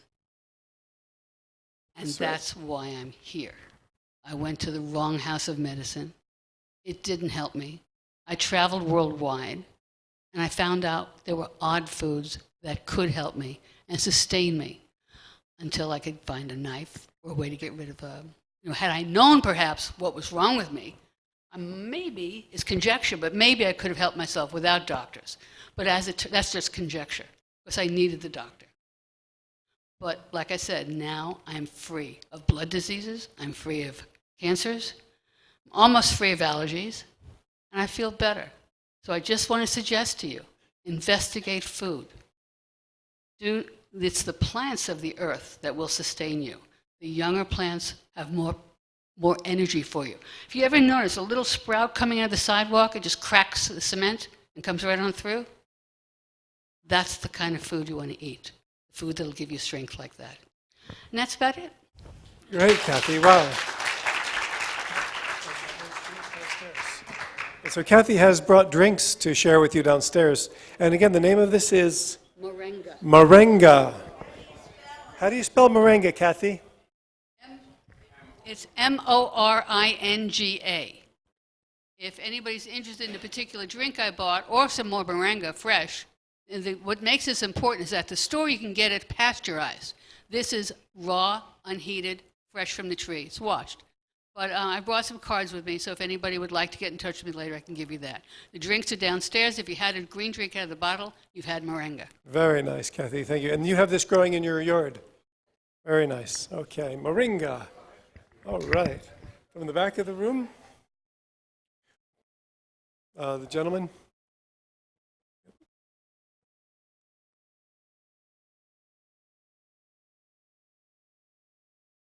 Steve has a very interesting presentation to give. Here you go, Steve. Thanks, Neil. I discovered this material several years ago, and it's a carbon-based mineral that's actually called shungite. And it's a nanomaterial, and it actually is now used in high-tech, so who knew about high-tech rocks? There were 3 chemists that in 1996 walked away with a Nobel Prize for the essence that this mineral gives off, and they named it fullerenes after a man named Buckminster Fuller, you might be familiar with. The reason I brought shungite in, it has some amazing properties. Number one, it will help to protect you from electromagnetic frequencies and fields around you. It actually does clarify water. As a matter of fact, Peter the Great gave this material to every one of his soldiers on their campaigns to put in their canteens to keep them healthy, because it does help restructure water. But what I found interesting recently, that they just completed a study in France with mice. And they took a powdered form of shungite, such as this, and they mixed it up with olive oil, and they fed it to the mice. And the mice actually doubled their longevity, the ones in the against the control. And let me read you a little bit about some of the results of that I'm actually going to get here to the stand.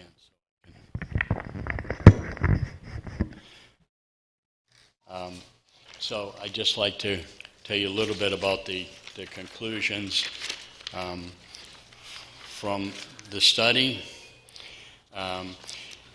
It will take a long time to find out what this product does for humans. But we think it may prolong life in humans as well as in rats. Because the C60, are you familiar with the C60 geodome, which is actually one of Buckminster Fuller's legacies?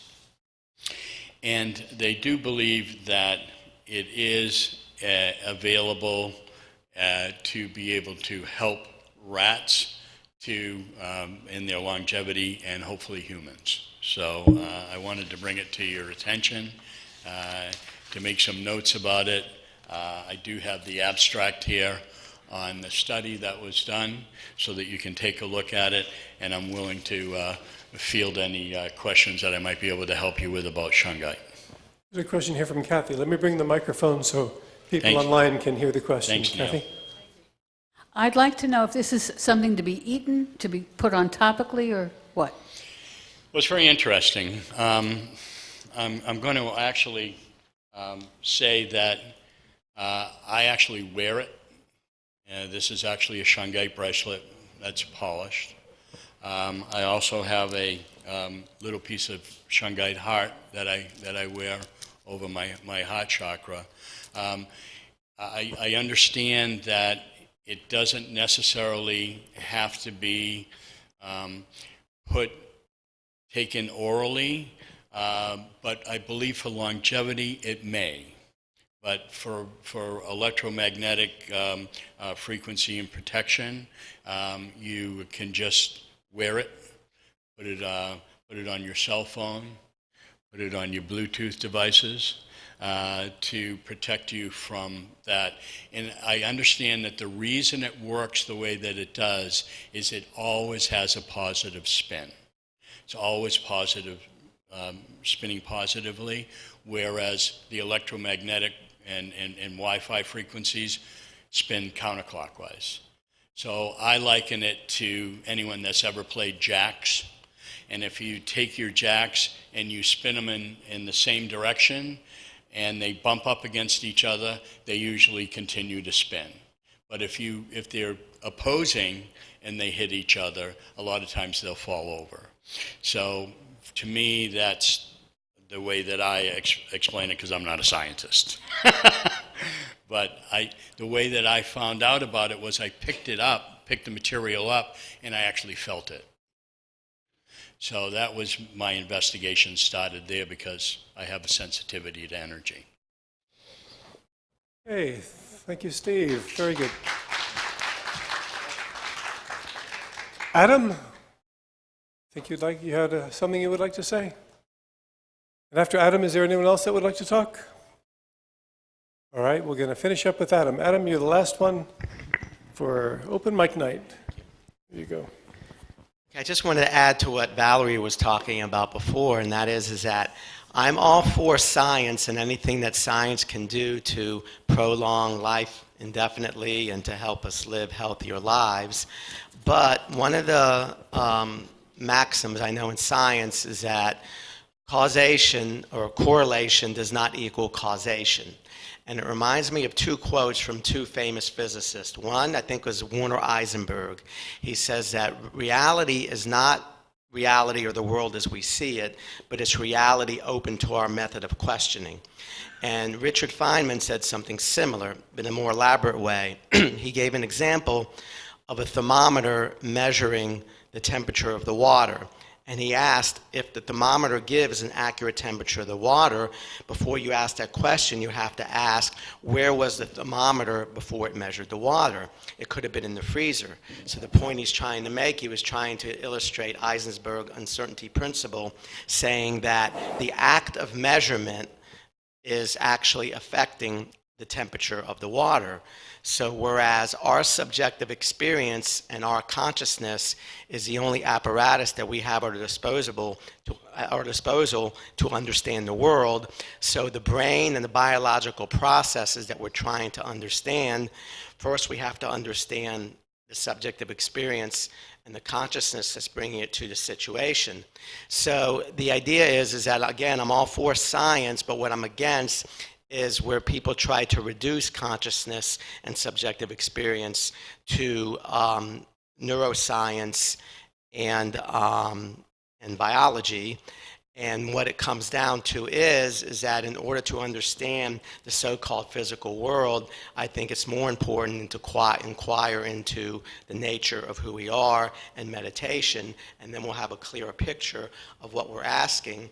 So it's not the most important question is the question we're asking or the answer to the question, but understanding is who is asking the question. And that's all I have to say. Thank you. All right, Adam. Thank you. There actually are a few more people that want to. Valerie, did you want to address something from Adam?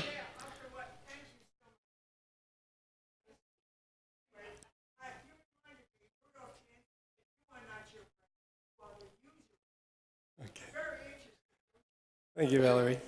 You know, we're going a little longer than I anticipated. There are a couple more people that would like to speak. Rich, you too. So before we do that, what I'd like to do, we have the exercise video from the last presentation that we had, and we've decided to incorporate this in all of the services because it's so important not to just be sedentary and to be a little bit exercising and get the blood flowing. So we're going to go ahead and run that video and we're going to use that as our guide to do a little bit of exercising tonight. So if you'd like to stand up and join me with a little bit of exercise, then we're going to go back to those of you that have a few comments to make, we're going to go back to that. So now Becca is the perfect person to lead us in a few minutes of stretching and exercise where you are. So let's all stand and take a 5-minute break of exercise and get the blood flowing. All right. All right. So I have some friends here. So what we're going to start doing is just raising our hands, raising our vibration, and just shake them. All right, just shake your hands. Hallelujah! Praise the Lord. All right, just cross over. You want to cross your axiom all over. Cross over. And here we go. Do it as fast as you can. Go! Hold those abs and shoulders are back. Use that breath. Inhale and exhale. You guys are looking good. Awesome. Keep going. Well, there you go. More plans for you. Keep going. Let's do it. Where are those hands? You guys, get those hands moving. 40 seconds is over. Woo. All right, next one is going to be a squat. I want you to just sit into your pew and then stand back up. So you're going to sit down and come back up. You can start by sitting down. Go ahead. Put your feet out front. The feet don't go underneath the pew. Now stand up and down and up and down and up. If you're doing it without the pew, you're making sure that your knees are behind your toes. Good. And squeeze the bum-bums on the way up. Yes. Like I just gave you $1 million bill. Squeeze those bum-bums. Whoa, come on, let's do it a little faster. There are so many different variations to our squats. All right, that's your 40 seconds. Next exercise, you're going to turn around, touch the pew, lean back into a plank, and just come down into a push-up. I like the team up here. This is teamwork. Go, go, go.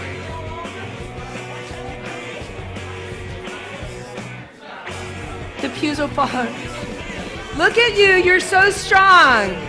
Awesome, total wonderful. Now, obviously, in a church, I'm not going to have you step on the pews, but your chairs are awesome. If you travel, your beds, step on the beds at the hotels.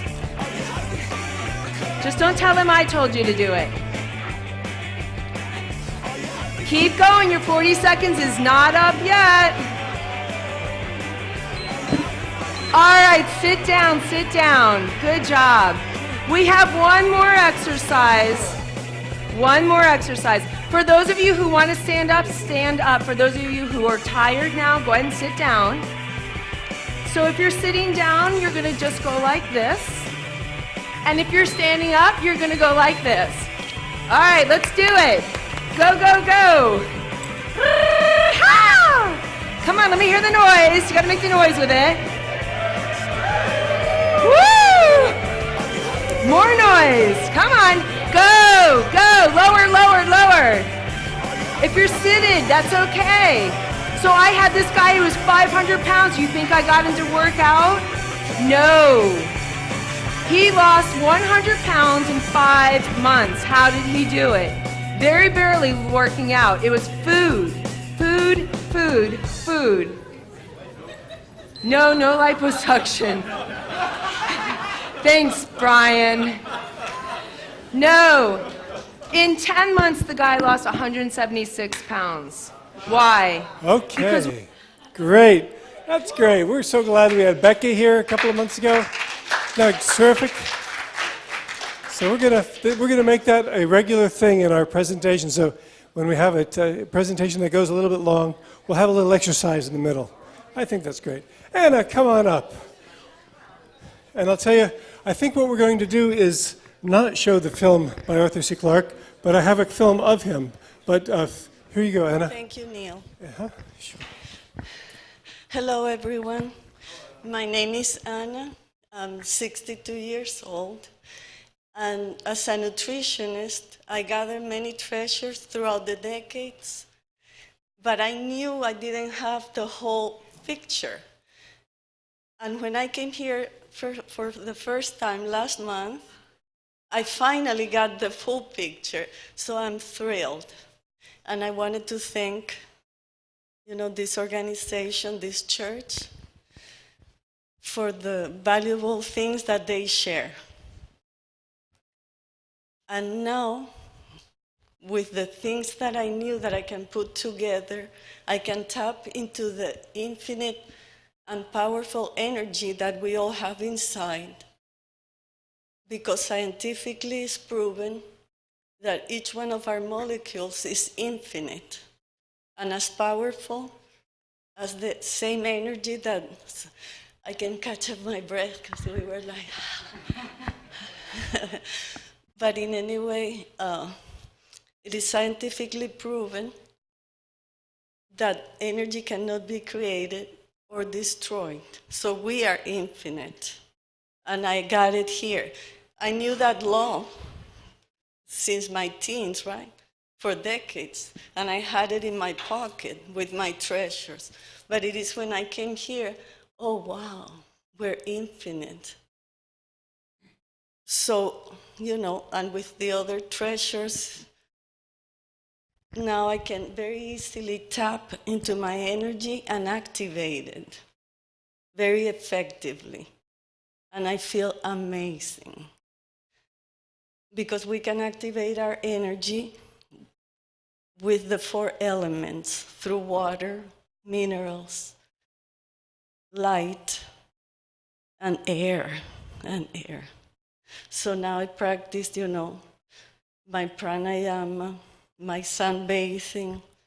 The minerals is the food we eat. I'm a raw foodist, and I'm an intermittent faster. And that's a treasure that I had. Right when I came here, it was just 1 month. But I didn't understand it until I came here. Because now it is in those 16 hours that I don't eat, 16, 18 hours every day, that my energy moves and cleans what I heard in one of your videos, the senescent cells. that are the cells that die and accumulate within our tissues. And with that fasting, which is very easy, I'm going to explain a little bit more and I give the opportunity to the next person.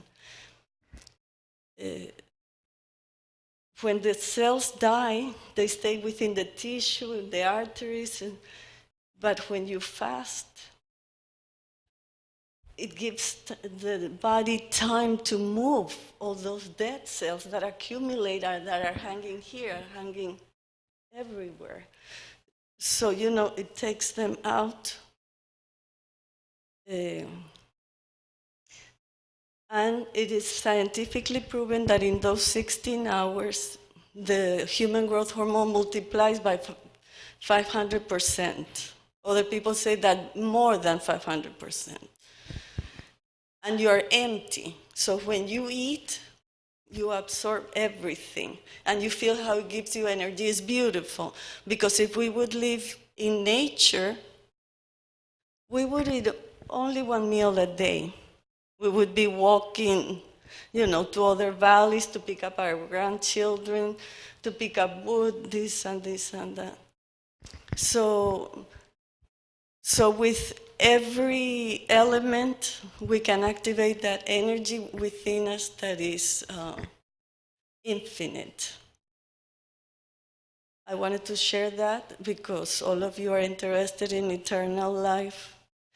And Francis Carrel was given in 1912 the Nobel Prize for finding the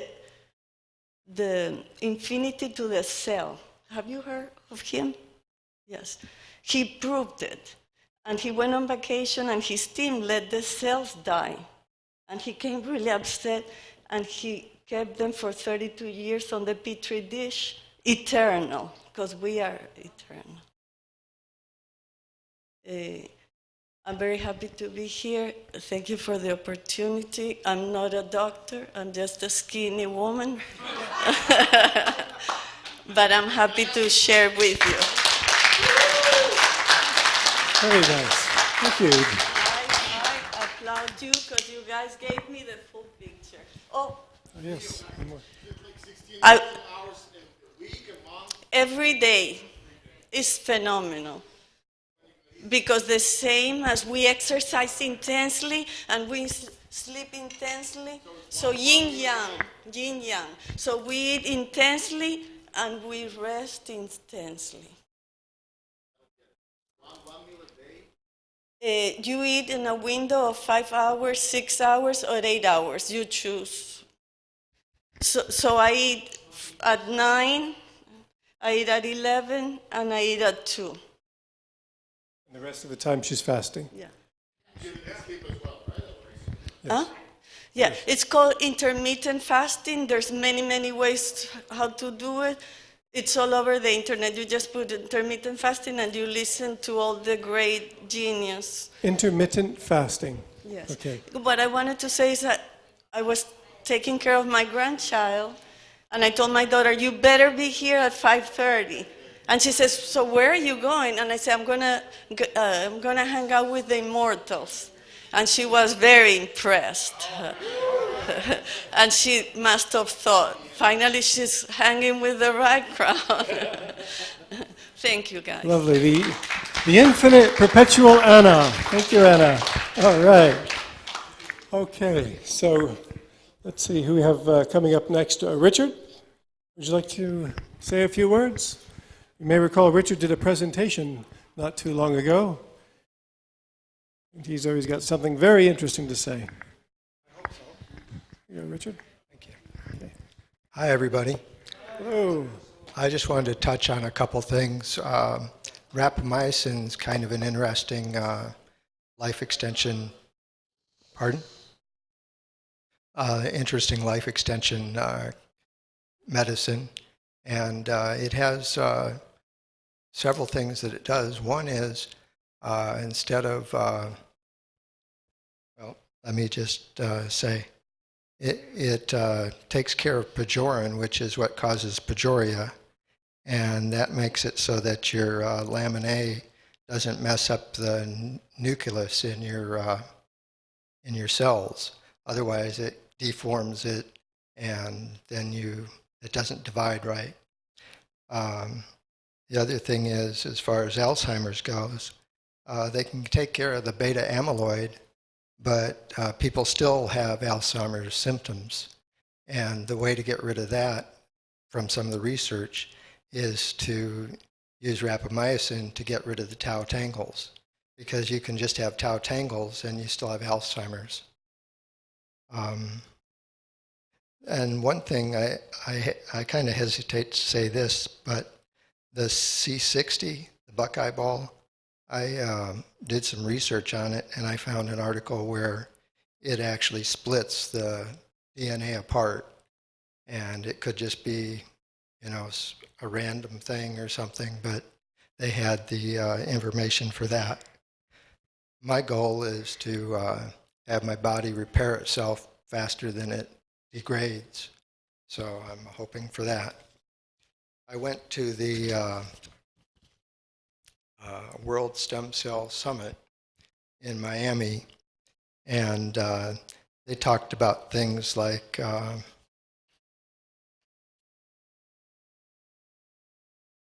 secretomes and exosomes, which are, I think they're things made by stem cells, and they kind of float around, and they're chemical messengers.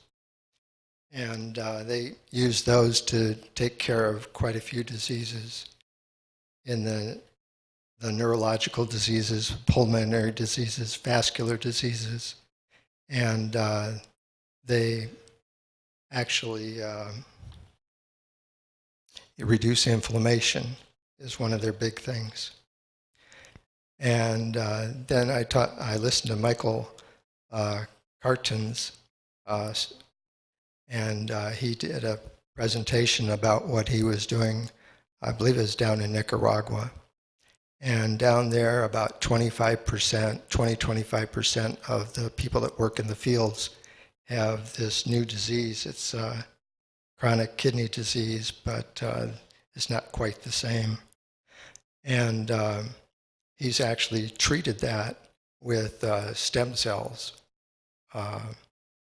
MSCs and the adipose stem cells. And out of, I believe it was 18 patients, 16 or so were able to decrease their markers for kidney disease. And as we grow old, I think we probably all can get kidney disease at some point if we live long enough. And let's see, it went from stage, the 3 and 4 stage kidney disease people, they went from 2.2 to 1.5, and I think that's creatine, is it? And they also did another thing where they injected every few centimeters in a person's leg who was suffering ischemia and would have had the leg amputated. And what that did, though, was they used MRIs and stuff, and the leg was, there was perfusion. So, they had circulation in their leg, and I think there's a lot to hope for some of the things that we might get in the future. And I wish you all the best and hope to see you in another, 50 or 100 years. At least. All right. Thank you, Richard. Very good. Mike has something to say. Come on up. You may recall Mike did a presentation here as well last year. We're very happy to have you talk tonight.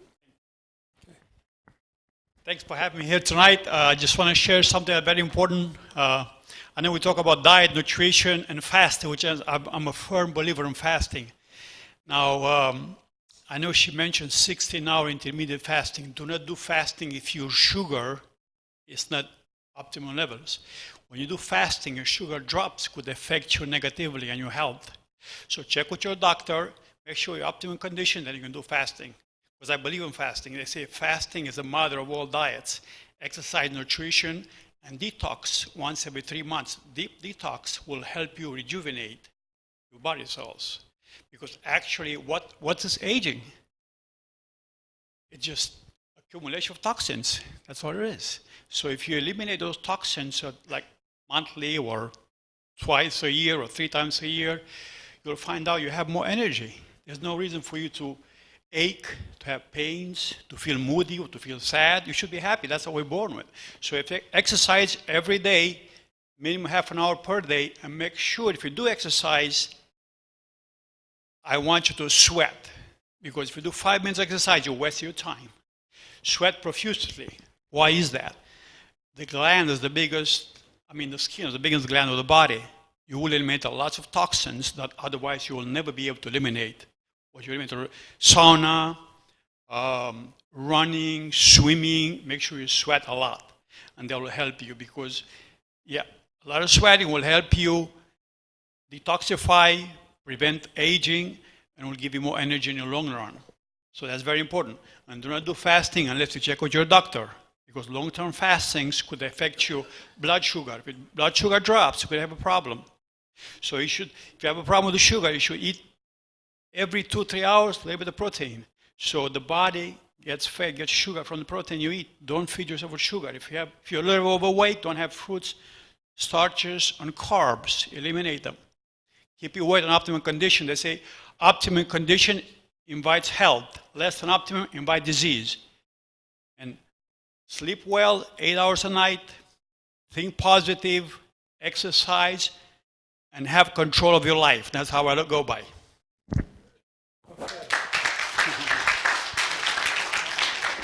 All right, Mike. Thank you. Was there anyone else that would like to have something to say? All right. Then I want to ask Fizz to come up.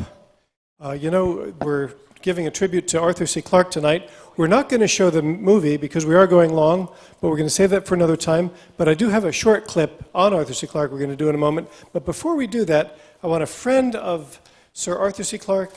He's a man who worked with him, a friend of him. Let's give a warm welcome to Carl Fizz.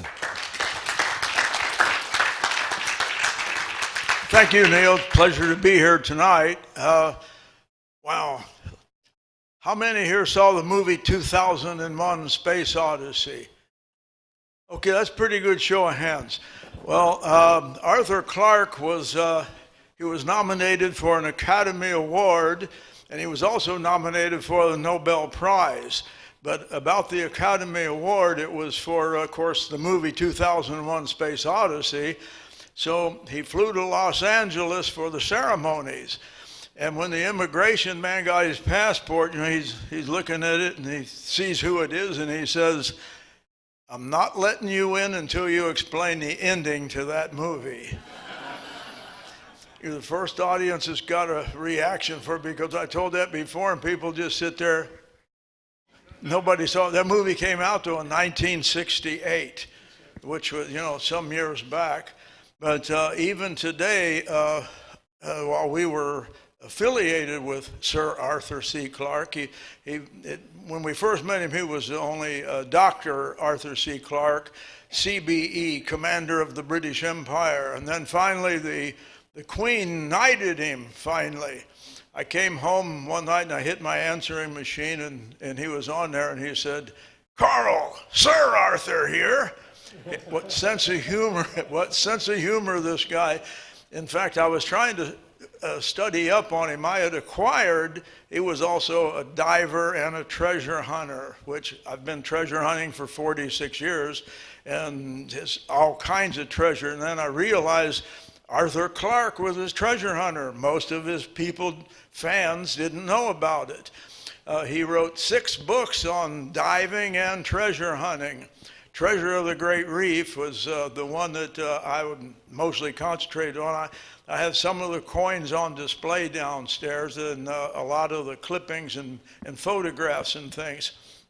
But I read up on him before I went over. He invited me to come over and dive with him because I had acquired a lot of his treasure that was on display in the Smithsonian in Washington, D.C. Dr. Mendel Peterson was the shipwreck curator at the Smithsonian, and he had worked for Arthur, and Arthur paid him in treasure coins. I like that. Yeah.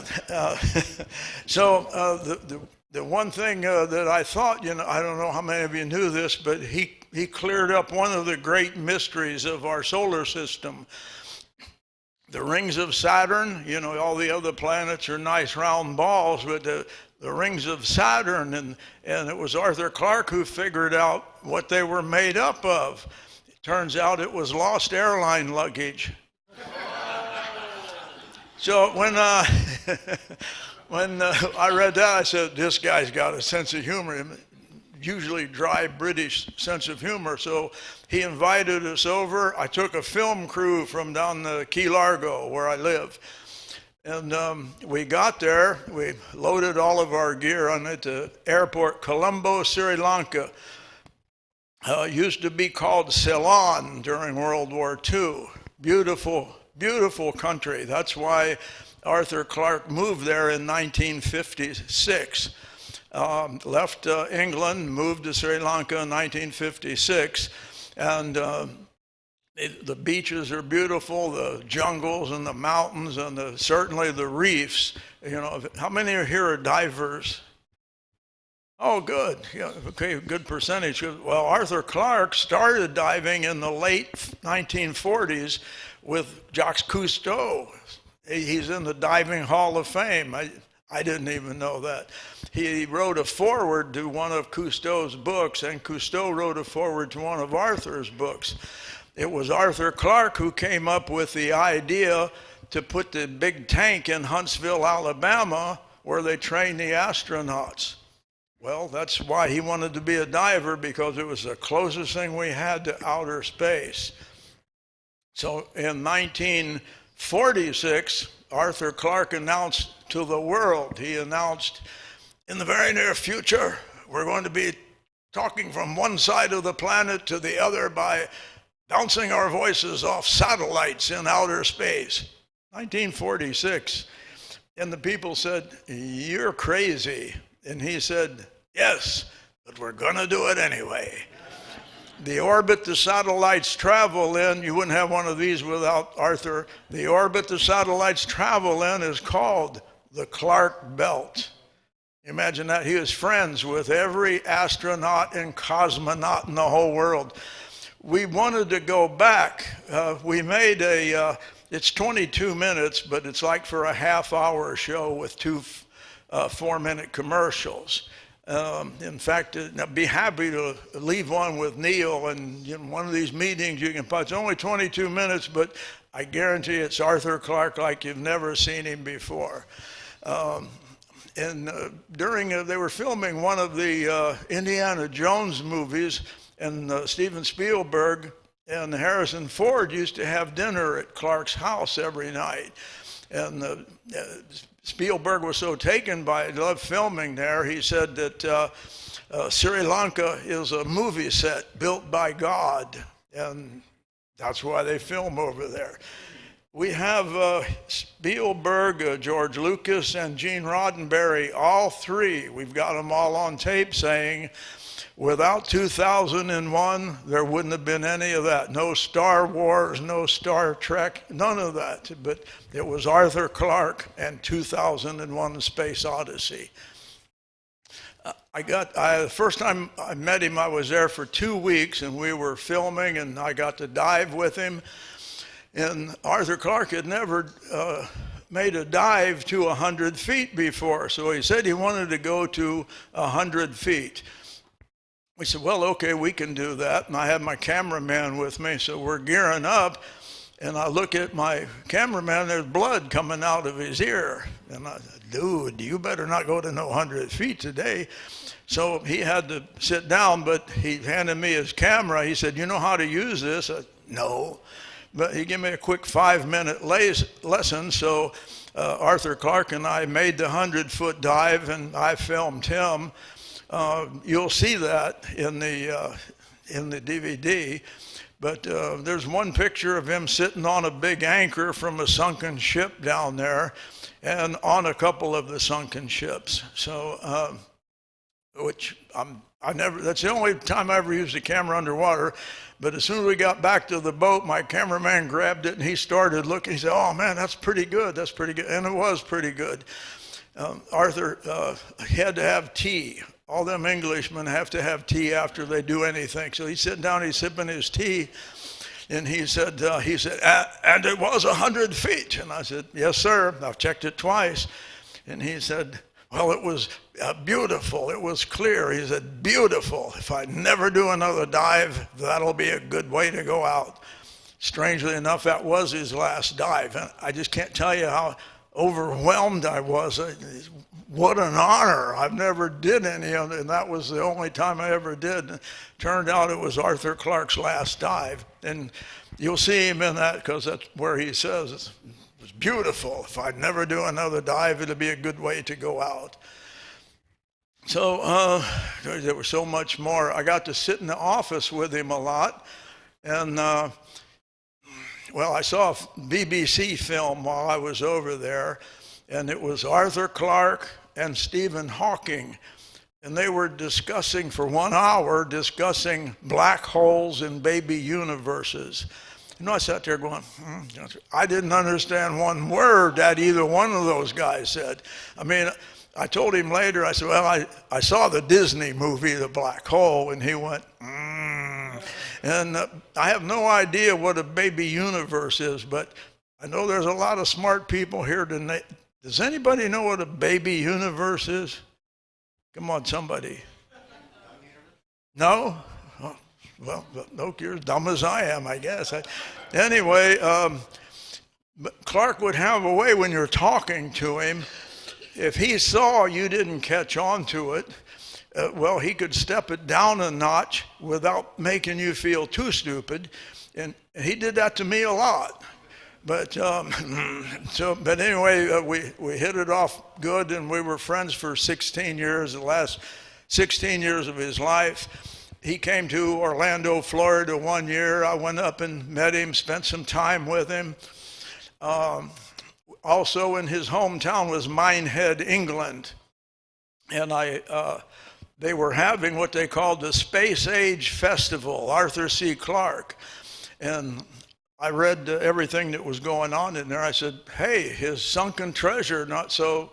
I got to go over there and man the booth with his sunken treasure while everything else in the building was all space age thing, but we got the most attention. Anyhow, Arthur's gone now, but he's certainly not forgotten. One more thing. Two more things. We're in his office again, the phone rings. It's Cape Canaveral calling. And he said, "Would you excuse me?" And so I said, I stepped outside, and he comes walking out. The phone rang again a little bit later. "Will you excuse me?" And it was Canaveral again. So he comes back out, and he said, they were having some kind of problem with the space shuttle, and they asked him, "What are we going to do?" Called him halfway, as far away as you can get, halfway around the world. I don't know, he didn't tell me what the problem was or how they solved it, but he came out of his office and he said, "There, I just saved the U.S. taxpayers $2 billion. One other, it's amazing how much stuff we don't know. And one time the phone rang. It's Stanley Kubrick. He picks up the phone. He says, "It's Stanley Kubrick. Would you excuse me?" I said, "Stanley Kubrick, give me the phone. I want to talk to him." And, you know, Kubrick only made was it 12 movies or 13? It wasn't many, but you talk about the filmmaker of all. So they did, they were nominees for the Academy Award on Kubrick and Clarke. So, and Clarke comes out, and I'm looking at him, and he says, "Well, Kubrick owns me now." And I said, "You're going to make another movie?" He said, "Yes." And I said, "What book?" And he said, "I can't tell you that." So my favorite Arthur Clarke book is Rendezvous with Rama. That was such a good book, he wrote 2 more behind it, follow-up books. And I said, is it Rendezvous with Rama? And he said, oh, I sold that years ago. And I've recently found out that Morgan Freeman, a friend of mine works for Morgan Freeman, and he was telling me, because he said, we're in production with Rendezvous with Rama, so maybe that's who bought it. But I said, you tell Mr. Freeman, I'll do anything for a part in that movie. So anyway, that's pretty much a bunch of good stuff about Arthur Clarke. I appreciate your attention. I did write about him in my book. I have 2 books out. I wrote about Arthur Clarke in this one. It's called Uncharted Waters, and it's doing pretty good. There's a section on Arthur, and that's another thing. You know, Arthur Clarke sold over 500 million books. Over 500 million books. And now I realize we have a lot in common, because I've sold over 500 books. Okay, Neil, I'm done. That's all right. Good. Thank you very much. Listen, we have a couple of questions, Fizz. Oh, sure. I'd be happy to. I just want to take the time to say that as a kid, I enjoyed watching Arthur C. Clarke's Mysterious World television program, and it was really one of the first things that introduced me to things that existed outside of what we saw in textbooks and other things. And he would bring giant squids or giant octopuses or some other creature or place that nobody ever talked about into our worlds at home. And I really was addicted to his television program. So thank you for bringing those memories back. Thank you, Tom. It's a pleasure. Believe me, it's a pleasure. Thanks for that. You know, one of those, because he was talking about the Loch Ness Monster. Did you see that? And then this big thing's up out of the water, and it turns out it was an elephant on the bottom with his trunk sticking up. Yeah, he showed me that one over there. The show Tom's talking about, Mysterious World, Mysterious Universe, Our Strange Universe, this is a TV show from back in the 1970s, mid-1970s.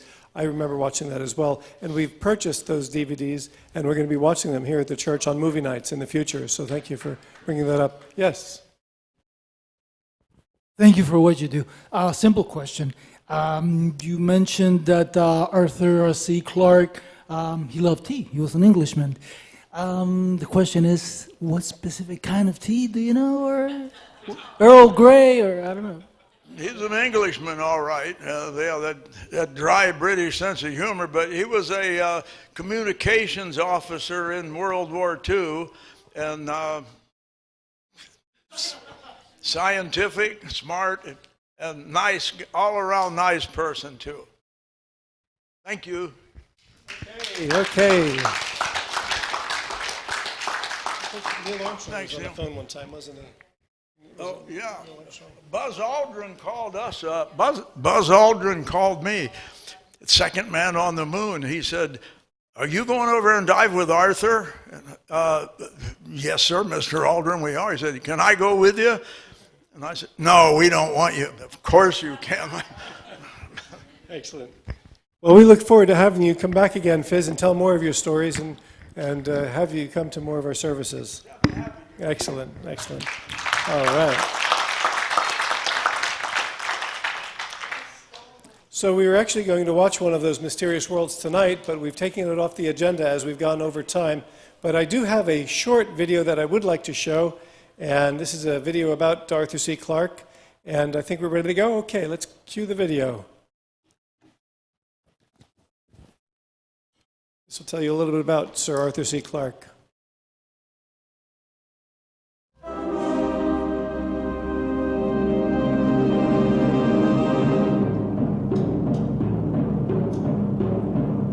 Arthur C. Clarke, scientist, inventor, author, humanitarian, a doer, one of the most influential thinkers of the 20th century. Everything about this man was out of this world. Arthur really is a Columbus of the mind, of the future, and his spaceship, his vessel is his imagination. Arthur's incredible imagination, scientific knowledge, and literary skills have enriched beyond measure the very history of the 20th century. Arthur, I might have seen the world, but you've shaped it.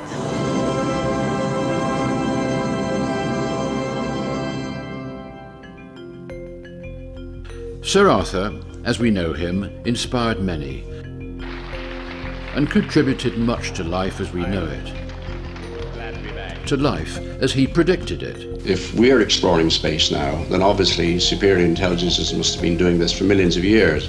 It was in 1945 that he was the first to set out the principles of communications satellites in geosynchronous orbit, which changed the world in so many ways for all of us. He led the way into global communications, as well as contributing to the study of ocean environments, to smart and nuclear energy technologies, rockets, missiles, space elevators, advanced materials, astrophysics and robotics. Sir Arthur was celebrated, decorated, nominated for the Nobel Prize, and then awarded a knighthood by the Queen in 2000. In the film 2001: A Space Odyssey, and his nearly 100 books of science, fact and fiction, Arthur C. Clarke predicted the future of mankind. He wrote about space travel before the rest of the world even believed in it.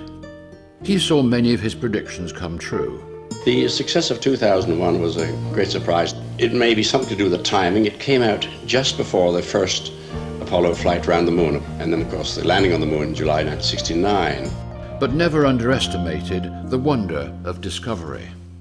Any sufficiently advanced technology is indistinguishable from magic.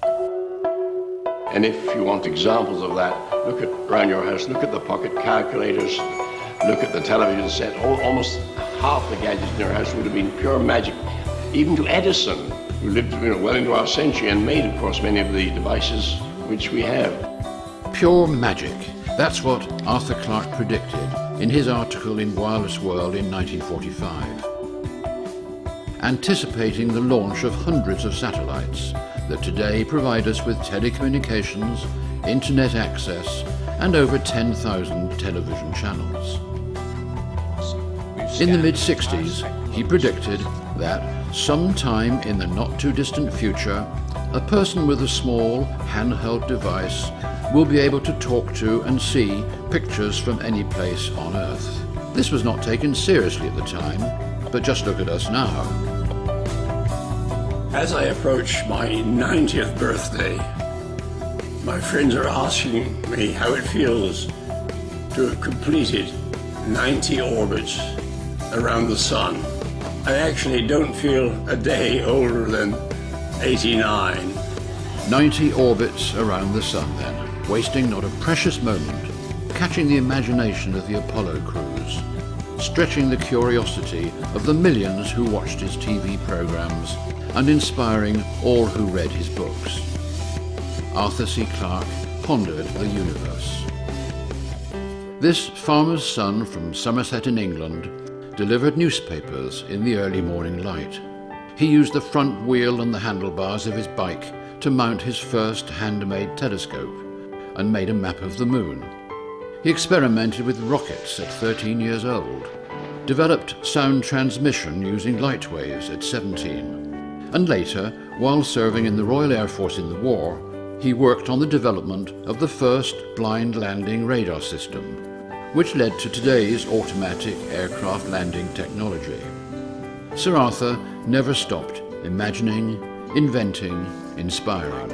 I now spend a good part of my day dreaming of times past, present and future. Being completely wheelchaired doesn't stop my mind from roaming the universe. On the contrary. Sir Arthur never stopped dreaming about our planet, about the human race. In his 90th birthday greeting, just before he died, he talked about communications technologies and the endlessly chattering global family. But he also stressed qualities like tolerance and compassion to achieve greater understanding, and the faith he had in optimism as a guiding principle. If only, he said, because it offers us the opportunity to create a self-fulfilling prophecy. He wanted us to overcome our tribal divisions and think and act as if we were one family. That, he said, would be real globalization. He finished his greetings by saying that he had no regrets and no more personal ambitions. But he did have 3 wishes. He would like to see some evidence of extraterrestrial life. He would like to see us kick our current addiction to oil and adopt clean energy resources. And lastly, he wished to see lasting peace in his adopted and beloved home of Sri Lanka. I want to be remembered most as a writer, one who entertained readers and hopefully stretched their imaginations as well. So at the end, with these words of Rudyard Kipling, if I have given you delight by all that I have done, let me lie quiet in that night, which shall be yours anon. And for the little span, the dead are born in mind. Seek not to question other than the books I leave behind. This is Arthur Clarke saying thank you and goodbye from Colombo.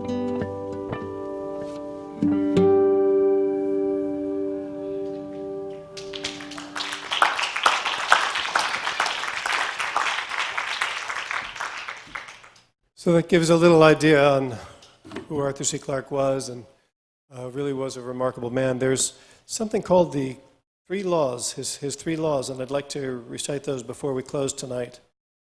Clarke's 3 laws. 1, when a distinguished but elderly scientist states that something is possible, he is almost certainly right.